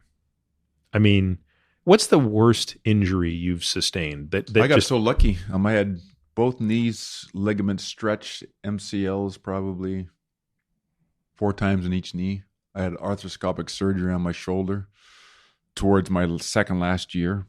How many concussions did you have? Hard to count. Yeah, they just don't really keep track of them the same way. Didn't keep track of multiple concussions, but didn't really keep track. And back then, you made sure you woke your roommate up a couple times if you did get a bump in the head. Make sure he woke up. We just didn't know. We just didn't have the knowledge of what concussions were and the impact that they had. So it was completely different back then. What was the hardest part about retiring? For me, I didn't really have a hard time retiring, if you can believe it. Just so I recognized it was kind of finished in Edmonton. I kind of recognized that. Well, it's funny. I asked my trainer, I said, okay, if I train every day, am I going to be able, at 44, am I going to be able to compete with the younger guys on that kind of level? And he goes, no, because you're going to need more work to rest. Yep. Your recovery is just not there. So every time I work out, I need 3 days of rest or whatever it is. And so it's diminishing returns over 82 games. But do you ever think, like, imagine there's a model. I've often thought about this, and it's, you have to change the economics of the sport, but it's like you take a guy like you, who's now in his early 40s, and you say, look, we're going to reduce the amount you're getting paid, but you're only going to play every 3rd game. Could a roster support that? Because in many ways, what you're bringing from a leadership and an experience and an intelligence standpoint is not going down. It's only going up. but you just, as you said, you don't have the reps in you. You can't practice and play with 22-year-olds. Yeah, I personally probably wouldn't have liked that. I mean, I love playing every day. I love being in the pit. I love being in the trenches. That wouldn't have worked for me. I don't. You couldn't have sat on the bench for 2 out of every 3 games. I just don't think you have the equity with the players. I think you can do that and be a great resource, and you can actually play, and it would be for some people. But I think to be in a big leadership role, I think one of the parts of being in a leadership role is actually you got to hurt with everybody. By example, and being in those tough skates and being in those tough. It's not the worst philosophy, and so I just knew that if I couldn't do that, then what else do I have left to play for? I didn't want to play for money. I didn't want to play for anything. I didn't care if I was 8 games behind Gordie Howe. It didn't mean anything to me. Yeah, that was another stat that I had totally forgotten, which was, so you retire as the second leading scorer of all time. So, somehow these 2 little kids that showed up from the WHA. No, I retired as a leading scorer of mere mortals. That's why. That's right. Yeah, you were the leading scorer of all time. Count. He doesn't count. Yeah, he doesn't count. He's way easier. So I was when I retired. Now I'm third of the mere mortals that played the game. But what's amazing is what you just alluded to a second ago. You were only 8 games behind Gordie Howe for and everybody saying play another year. You're only 8 games behind Gordie Howe. I said I've never played the game ever. You never played for a record. Never played for a stat. Never played for any kind of goal record, any kind of assist record, any kind of a game record. I never played for any of that. Wasn't even on my radar. When I first came in the league, I was just trying to make the NHL. I never thought I would even be in a position to hold any record. And so it wasn't even in my DNA as a player to even consider something like that. And all the things that came along were just by coincidence of playing a certain amount of time, but feeling a part of the whole journey with the team. And so to come back and play on a promotional tour, to beat Gordie Howe, I mean, what was that going to define me with? It didn't mean anything to me. That's telling though, Mark. I mean, I think there are a lot of players who would have come back for another year or half a year, or as you said, kind of just the record tour. I think a lot of people would, but I think in some ways, I think the fact that you didn't, the fact that you finish 8 games behind one of the most storied records in sports, says more than if you had the record. Maybe, I guess that's for other people to decide. For me, I was so focused in on being a team player and trying to win a Stanley Cup every year. So that was the only thing that kind of motivated me, and finding that whole chemistry within a different team every year, and it all came in different ways, and different teams were motivated for different reasons, but finding that motivating, galvanizing factor every year that we could all rally around was the juice that kept me playing for 25 years. If a young player comes up to you today and says, I'm starting my career, I mean, was there a moment when you were just so nervous that you going into a game or going into a series or going into a tryout or something, and you actually had to will yourself off the ledge? Because obviously stress and anxiety and nerves are a very positive thing. I mean, you can totally harness those things, but when they go too far, they can be crippling. Right. Do you recall a time when you actually were on that edge and you had to pull yourself back from the sort of destructive to the constructive utilization of that force? Oh, that's such a great point. And the fear factor of failure is always evident. We were terrified of losing in Edmonton all the time. As good as we looked from the outside, I can only imagine inside we were terrified of not losing, and probably more terrified of underachieving, which is worse than anything, is being an underachiever. So how do you get yourself that you're able to be ready enough and relaxed enough to be able to execute in the most important situations? And I think it really gets back to what we talked about earlier, is your preparation, trusting in the preparation, trusting in the evolution of the team over the course of the season, and repetitive scenarios there that you can do, and you can trust yourself, and you got trust in your teammates that they're going to be in the right position, because it's this whole choreographed ballet that's happening on the ice at 40 miles an hour with 24 switchblades traveling 60 miles an hour and dangerous. But everybody's got to be in the right position at the right time in order to make that cohesive systems work. So I've felt it myself, but when you do fail there, and because you're not always going to play your best when the chips are on the line, you're already going to fail. You're already going to make mistakes. You're already going to be the guy that gives a puck away to lose the game. And just being able to be strong enough to have an unwavering self-belief in who you are and what you're trying to achieve. And a lot of that comes from the preparation and the commitment that you put into the game. So there's been a lot of questionable moments along the 26 years where you doubt yourself. And I remember standing on my first Stanley Cup final along the blue line in Edmonton and being so amped up that when the anthem finished, my whole right side of my eye got blurry. And I played about 20 seconds of the first shift and then went off to the dressing room. I had to lay on the training room table for 5 minutes in order to just get vision back. Whatever happened, just way too amped up, way too ready to go, way too excited. And that was a great lesson as well, because when I looked over at the Islanders, they were just kind of in a nice groove and a nice relaxed state. And so how do you marry that with too much and not enough and that perfect sublime state? And then, of course, a lot of philosophy and some other things that I worked on in my career from a self-awareness standpoint and things like that. Say a bit more about that. You live a different life than most people can relate to, right? I mean, most people finish high school, get a job, or go to college, or do whatever, but you were sort of thrust into a limelight from a very young age. You had to make a bunch of mistakes in front of a bunch of people, and before you know it, you're sort of 44 years old or whatever you were at 43 when you retired.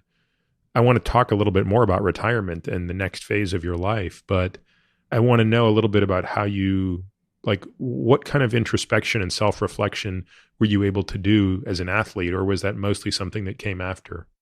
No, I think it was an evolution all the way through. I became curious to start with why Wayne was the best hockey player in the world. And so I started watching him. I started watching him in practice and his practice habits and what he did in practice to become a better player, and how he was able to saucer the puck on his forehand and backhand, and where he would go in certain situations and all that.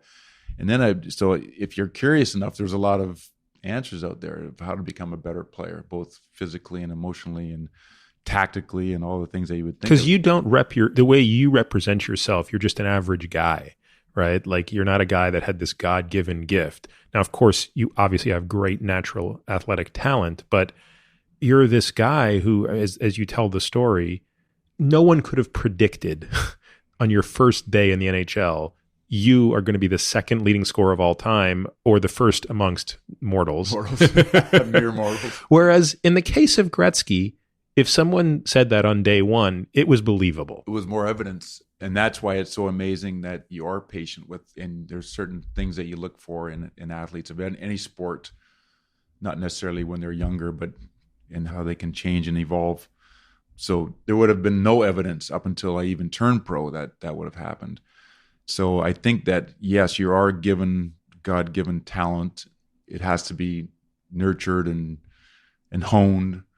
And then you have to be willing to absorb a lot of information in order to become a good pro and a good teammate. And then, how do you elevate your own game from a fourth line fighter to a second line left winger to a second line centerman to a first line centerman through the course of a career, right? But yeah, so I think curiosity won. And I felt that there was a way that I didn't believe in the zone. Say more about that. I didn't believe in that it was just by chance that a guy would have a good game.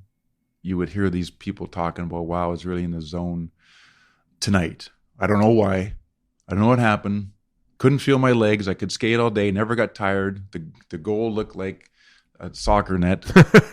Didn't feel like anybody else was on. And you never once felt that?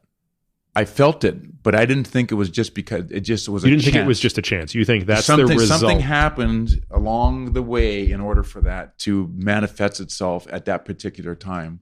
So I started asking questions about, okay, well, what is that? I mean, there's a bigger. So what is your take? Bigger. What is your take?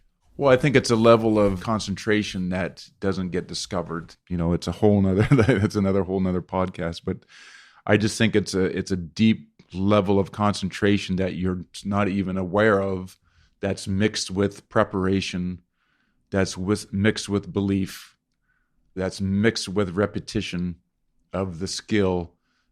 All of that comes together at a certain time. And I think that very quickly, I just think that in a professional world, there's a lot of external things that go on outside the game that can be conflicting and be distracting and take away energies from you, not only physically, but also emotionally. And if in a perfect world, you have everything in your personal life in complete order, you have one thing to think about on a big game, like a game 7 or whatever it is. So when you guys were like literally these 23-year-old kids in this town called Edmonton, do you think you were able to take it more seriously as a combination of things? One, it's not New York City, right? So you're not, or Montreal or Toronto, where the pressure is unbelievable. Well, it was unbelievable in Edmonton too, but almost a result of how much potential you guys brought to it. And then secondly, you have this thing around Gretzky, which is you all figure out very quickly you are in the presence of greatness. And this is a once-in-a-lifetime opportunity. You're a piece of history in many ways. Do you think that somehow that all galvanized to produce this environment you're describing, which is you could focus so much on honing your craft at a time when it could have been easy to have put 80% of that effort in, but 20% of that could have been put elsewhere? I think, again, it doesn't just happen overnight. I think this is something that if you're interested in, it takes a long time to get there. And I think that there are a lot of questions that need to be answered along the way of anyone's career. Why am I here? What am I here for? What are my intentions? What is the end game? How am I being perceived by my teammates? How does the sporting hockey world perceive me? What am I doing off the ice to be a good citizen? What am I doing to contribute to the community? That doesn't happen when you're 18 years old. That doesn't happen when you're 20 years old. That happens over a duration of period as you evolve as a person. So for me, when I came to New York, I was 30 years old, and I had a lot of time for introspection to think about, what I was needed to do in order to be successful as a player and all that. Maybe if I came here at 22, it wouldn't have been the same result because I wasn't ready for it or mature enough to handle the external things around the city. Who knows? I just look at it, it's an evolution of anyone's. I think that the sport has to mirror the maturity of anyone's. And if those two things kind of keep going on a parallel track, then you get into players like Tom Brady and players that are redefining their sport and doing things that are considered unattainable, whether you're playing into your 40s and still, you're rate, as quarterback, I'm just using him as an example, sure. But I think if you asked him his own trajectory of when he first came out and got thrown in. Well, I think there's something else about, I don't know Tom Brady, but I would infer from the outside that there's something about Tom that's very similar to what you said earlier, which is I don't get the impression he's playing for another Super Bowl ring. Of course he wants to win another Super Bowl ring, but that's not the reason he's playing. I get the sense he's playing because he believes he can continue to perfect his craft. And I suspect that's what the greatest of them all. The winning is the end net result of it's that. The way you can measure that. It's the way you can measure it. And of course, every time you come to training camp, you want to win. But I don't think you can just say you want to win. I think there's certain things, especially at his age, that he needs to do in order to put himself in position to be efficient enough at that position in order to take his team to another. And so I think that's where that whole thing I'm talking about, where sport and life finally come together at a certain age, and they parallel the tracks where you become more evolved as a person, which only helps you in your sport because you have a better understanding of who you are as a person and all the things that it takes to be successful from a physical standpoint, and the training, and then the involvement of the knowledge of the game and the experiences that you had. So it's quite remarkable, and it's one of the things that I'm sure he would tell you, because I can say for myself, is one of the things that keeps you in the game at that later stage of the year is honing that, walking on that razor's edge that very few people have done, and to try to do something that has never been done before. You look like you're still in great shape. What do you do today for exercise? How do you stay in shape? A little bit of everything. Obviously, weightlifting is important, cardio, and I can get cardio from many different. I was never a runner, but I ran the New York City Marathon back, I guess, 2011, 10-year anniversary of 9/11. Are you deliberate about it? Or sometimes professional athletes, when they're done with structure. They've spent their whole lives being very structured in doing this, being here at this time, being in this training camp, being, eating this way, doing this, doing that.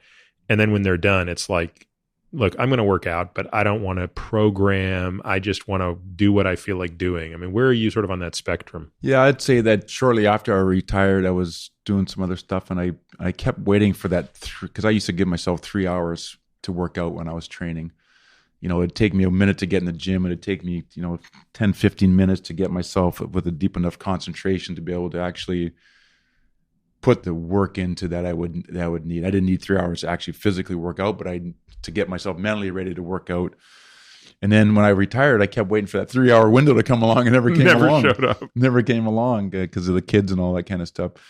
So I'm kind of pretty loose about it. What I did find, though, is that I feel better when I work out. I physically feel more awake. I feel more alive. I feel more energized, more energy, fresher. And I guess it's probably a net result of doing it for so many years that your body just becomes accustomed to it, and you feel sharper. So, when I did retire, I wouldn't work out all the time, and it became apparent to me that I actually feel better when I get some kind of work in. It doesn't have to be anything like I did when I was in the 3 hours in the gym and all that, but if it's a 20-minute cardio, or if it's anything, yoga session, or so I'm kind of resigned to the fact that if anybody's doing anything, I'll kind of jump in on it and try it. And obviously got a little bit of a routine to 3-4 days a week, but I'll try anything, do anything, and just to kind of keep the body moving. How often do you get back on skates? Playing some charity events every once in a while. I'm on the ice quite a bit because I coach my son's team, so I'm on the ice. I use actually a friend's rink up in Wiremill. Paul Orland, a great guy. He's got a little private rink there, so I go there and just do some cardio. You'll just get out there and skate? I'll just get up there and just do skating exercises because it's just so good for your core and for your... And you don't have the impact, and you don't have the impact of running and all that, and so it's just so much development of your core and your legs and all that. So keep that strong. How fast can you skate relative to your 28-year-old self? What percent? Well, what you realize is that you have such massive leg power when you're playing, and when you stop, that atrophies pretty quickly. So if I had to say, put a percentage on it. Yeah, I'm curious as to how far you would fall in 20 years. I would say I have 10% of what I had. Wait, 10% less? No, overall. You're that far from where you were 20 years ago? I would say so. But my guess is if you got I'm still in good shape. I can still skate. But if you get back on the ice with a bunch of 40-year-old dudes, I bet you skate circles around them, right? Depends how much they're skating. I mean, if I took 6 months and skated and started to develop some of the muscles that you really need to skate and for your edging and all that, yeah, maybe. But, I'm 58, so, it's just atrophy. Unless you skate every day, those muscles atrophy. Your growings and your hip flexors and your quads and that whole muscle group of your legs. And so that's just straight away speed skating around circles. What about the ability to change direction? Is that even more lost? Is that even a harder thing? It's all lost because you instantly become fatigued because you don't have the muscle power there. So it's amazing, actually. In fact, it was about 2 years after I retired, and I put my equipment on to do something, and it felt like I didn't have I felt like I had... You felt like you were wearing someone else's equipment. Because my legs were about twice the size and my pants fit different. And all of a sudden, my legs were in the pants that I had retired with, and it felt like they were just swimming on me just because of the atrophy. What do you weigh now? Weigh about 215. Which is not that far from what you played at. I played right there at around 215 or so. Just distributed. You think it's just distributed differently? Yeah. Yeah, so you just don't have the muscle mass. You lose muscle mass just because of age, but you lose muscle mass if you're not using it. You can just. It's amazing how much power it takes to play hockey. from a leg standpoint and a cardiovascular standpoint. It's incredible. And you know, when you do it from the time you're a young boy to the time you're 40 something and you retire, you don't even think about it because you can get on the ice and not even think about it. What does your son think about hockey? The one that you coach? He's how old? Well, Lion's 30. The older boy's 32, and he coaches hockey. He loves hockey. He's made a career of coaching kids up in the Washington, D. Little Caps. Douglas loves hockey. He's 16, playing midget hockey. And that's the one you coach? Yeah. Does he want to play pro? I think he would love to play pro. Is it hard? How do you feel about letting him be his own guy? Oh, I think he completely needs to go on that journey of self-exploration to see what he can extract from himself. Does he ask you about it? Oh, we talk often about hockey. I think he knows what's required even before whether or not you have the talent. It's an interesting journey for him to see where he can take it. Ultimately, that'll be defined by him and not by me. It's got to be interesting. It's got to be a mixed bag of emotions for you to watch your kids play this game and know that, I know enough about you to know that all you really care about is you just want your kids to be happy. You want your kids to sort of find their own way, and you want to stay out of their way enough, but also be there enough to answer a question and support them. And I think it's just harder when your dad is Mark Messier to find that balance. I mean, your dad was such an important part of your development. Is it sort of like you want to be able to provide exactly what your dad did, no more, no less? Is that sort of how you think about it? No, there's no question being a son of any professional player in any sport is going to come with some baggage for the kids, whether they feel it as they're expected to be a great player because their dad was and all the things that go along with it. Ultimately, the reason why sports, in my opinion, are such a great thing for all kids is that it does take you on that journey of self-awareness and what you want to do, and are you able to do, and are you able to put the discipline in and the time in and that's required to be the best you can be. It doesn't matter how good everybody else is. What do you have? And are you willing to extract every ounce of talent and work out of your own body?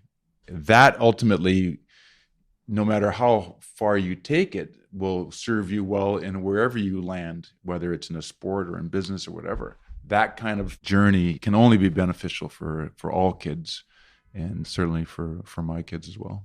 And I think there's something else about team sports, which is all the stuff you've alluded to around this type of leadership and the difference between, I always loved that movie Miracle, because I thought it did such a great job of showing how at an individual level that team was not nearly as talented as the Soviets, right?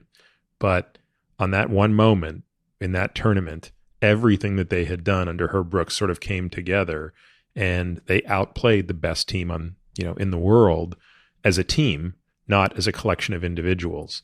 And so much of what you talk about is really, you've repeatedly emphasized this importance of both leadership and team play and the dynamics of the team. And again, I think you've paid a lot of that tribute both to your dad and to Gretzky as being two great role models of that.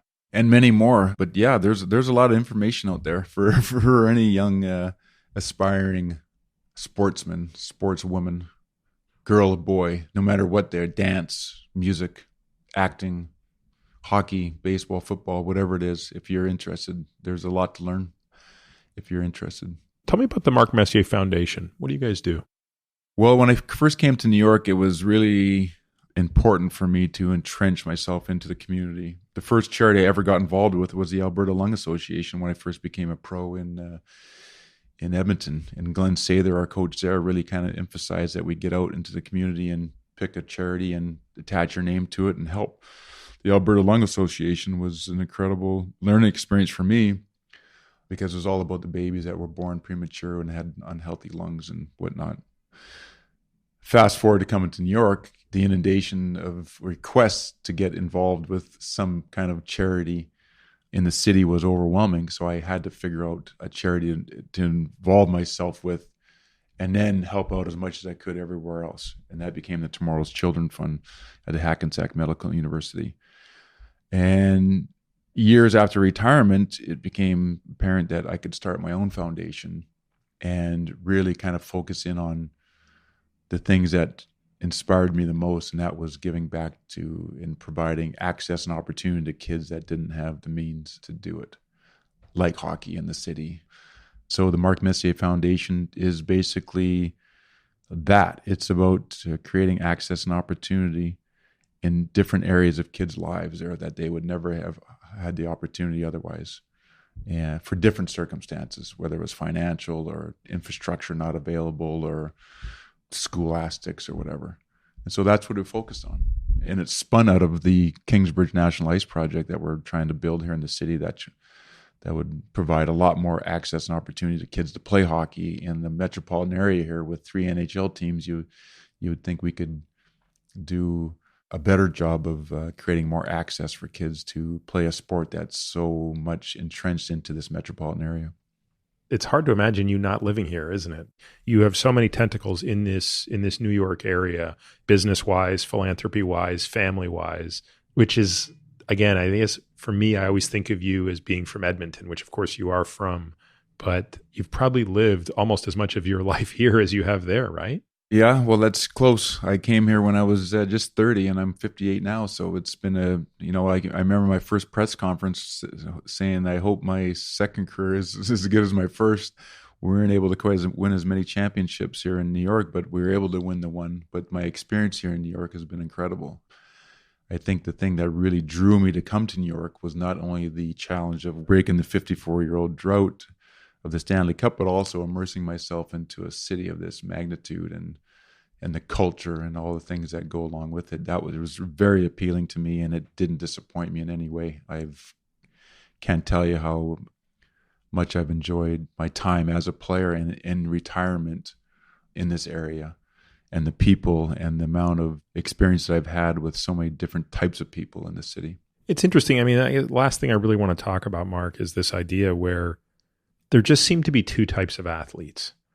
There are those who retire who can never sort of get over the fact that they're not still 28 years old and that their glory is no longer going to be wed to that. And then there are another group of athletes who retire and move on and continue to live life to the fullest with respect to whatever the next chapters of their lives fit. And you're obviously in the latter category. I mean, we could have a whole other podcast talking about what you're doing in business today and all the things you're doing outside of hockey. Do you have a sense of why you're able to make that transition? And when it was time to say goodbye, you said goodbye, and your identity doesn't have to be wrapped up in that, and why others have such a difficult time doing that. What do you think defines that difference? I think you just nailed it. I think, to put it very quickly, I think the thing is I didn't identify myself only as a hockey player. I think that in order, and for me to be able to do that, I needed a good family around me and good people around you to remind you that there's a lot more to life than hockey, although it's a huge part of my life from the time I was very young to the time I turned pro, and is one of the things that I had to really focus in on when I was 18, because it requires all your attention to perform at your highest level, but it wasn't who I was as a person. Big difference. And I think with the good people around you to remind you of what's possible outside the game, you eventually realize that you do something that you love, and it's the most amazing time of your life, but it's not going to define you in the end. And I think those two things became very apparent to me, sometime in the middle of my career, where there was just more to this than playing hockey. And that's where it became so apparent that you are an important part of any community that you play in. And there's other things that are going on, and the way you conduct yourself and how you give back and all the things that are so important to a professional athlete in order for him to do. And I think those are things that really kind of separate you from the player. And so when it's time to retire, I miss the game. I love playing hockey. There's nothing better than playing hockey and being a part of a team. But I was able to walk away because I had a new family, and there was more to do in life in a different way that alleviates that need to go to the rink every day and have your ego boosted because of you're playing on a professional hockey team. So I think that kind of really made it easy for me to retire and to kind of go on to the next phase of my life at 40 some years old. Now look at, if I was 25 years old and forced to retire, because of injury or something like that, it would have been tough to retire. No question. So I'm only speaking for myself that I fulfilled everything, 26 years pro, 44, a young family. In my own mind, was there anything left to prove? From a hockey standpoint, no. Is there a lot more to prove from a philanthropic standpoint? There's a lot more. It's amazing, Mark. Do you still keep in touch with any of the guys from Edmonton? Everybody. Yeah, we just had another reunion in Edmonton not long ago. We had one here in New York, and what's amazing about the city is that everybody seems to come through here at one point during the year. So being able to stay connected to a large portion of the guys on a fairly regular basis is quite easy. I would love to be a fly on the wall for one of those reunions, literally just sitting up there in a rafter watching like the greatest hockey team that ever laced up, reminiscing about, gosh, what it's been now, 30 to 35 years ago. Well, the 85 team was voted the top team in the last 100 years. And so we had a reunion for that team in Edmonton not long ago. And it was remarkable, actually, to get that team together and see everybody that some of the guys I hadn't seen, a lot of the guys I had, but just to be able to get to your point, to get to the room and everybody sat in the exact same seats on the bus on the way to the rink. And it was just... Did you guys get on the ice and skate? We never did. That would have been... We should have done that, actually. We should have had some kind of... Yeah, just some game a quick pickup or something like we that. We should have done that. Was both Andy and Grant there? You had two goalies? Yeah, oh yeah. The whole team was there. Unbelievable. It was amazing, actually. We should have done that. I'll remember that for the next one. I got to meet Ronnie Lott recently, who was one of my favorite football players ever growing up. And we were, after we were shooting the breeze for a bit, I said, do you guys ever get together and play a game of pickup football? You and Montana Rice and everybody. He goes, yeah. We did it actually kind of recently. And I said, what was it like? And he goes, it was awful. I mean, I hurt for like 3 days after. He's like, Jerry was the only one who was really, really still in amazing shape, which of course, if you look at Ronnie Lott, by the way, he looks just like you. He is the exact same weight that he played at. So it's not like this guy got out of shape, but he's like, look, Jerry was still sort of, really in shape. But it's the same idea, like to get that 49ers team of the 80s together and the Oilers of the 80s. I mean, I don't know. There's something very special about those Well, I think it is. I think the connection is so strong because you have such a deep respect for what you did together and the commitment that each individual put forwards towards the common goal. I think that's where the gratitude comes in. Do you think that it's just impossible to ever reproduce that again, in the sense that, like, has money changed that? I mean, back in the 80s, you guys just didn't get paid a fraction of what players get today. Do you think that has changed the game? In order to win, you got to get there. Somehow or another, the team has a shorter window to do it, to bring it all together, but they have to get there on an emotional level in order to win. St. Louis did this year. You look at them just before Christmas, they weren't even in the playoffs. Yeah, kind of an amazing turnaround. Amazing turnaround, but somehow or another, they were able to emotionally connect on a much deeper level than they had ever in the past. And it's without that. So yeah, I think the principles of winning are the same. You got a much shorter window to do it. It comes and goes for some organizations where they don't quite get there, but any team that actually wins will tell you there that the team connected in a way that they didn't probably feel possible at some point prior. Notwithstanding that your kids are still at a point where you don't want to be away from home, but fast forward a few years, your kids are all in college or doing their own thing. Would you want to coach in the NHL? It's hard to say. I obviously feel like I have a lot to offer any organization, any team, because of my experiences that would lend itself well to any part of the organization. Coaching is something that I enjoy, and I don't think there's a big difference, philosophy speaking, coaching a 16-year-old team than coaching an NHL team, because you do have to communicate the bench awareness, the things that have to come naturally to someone that coaches, and it doesn't come naturally to everybody. It just doesn't. I recognize that I do have a unique ability to coach, and I think I get it from my father, and to communicate. So it'll be interesting to see if that ever happens one day. And the last question, sort of out of your purview, but will Toronto ever win the Stanley Cup? I'm asking seriously. I do think so. The toughest part about our game is it's such a tough league. But the good news is that you can see a team like St. Louis bring it together in a short period of time. I mean, they obviously had the pieces. They couldn't have won if they didn't have the pieces in order to do it. But somehow or another, they are able to galvanize, which in a way that they hadn't previously. And so when you look at the turnaround of teams that have gone on to win the Stanley Cup in the last 10 years, you look at LA, when it's finishing 8th and winning the Stanley Cup. The league is structured now that every team has weaknesses. There's no perfect team out there right now. Every team has to decide where they're going to put their strengths and absorb the weaknesses because of the salary cap era. And what it does is it lends itself to a very competitive environment where it's a tough league. But it also gives a lot of teams a lot of hope that it can win. And I think it's good for the fans. It's good for the league. It's good for the players. It's good for the organizations. It's going to be hard for someone to dominate, perhaps like we did in the 80s or something like that. But to answer your question, I believe the Toronto Maple Leafs are going to, with the nucleus they have there right now, they should be able to get it done. And it's now probably longer than the Rangers' drought, because wasn't the Leafs' last cup in 67? 67. So what are we working on now? Yeah, so that's long. That's actually that is now longer than the Rangers. 4 years is a long time.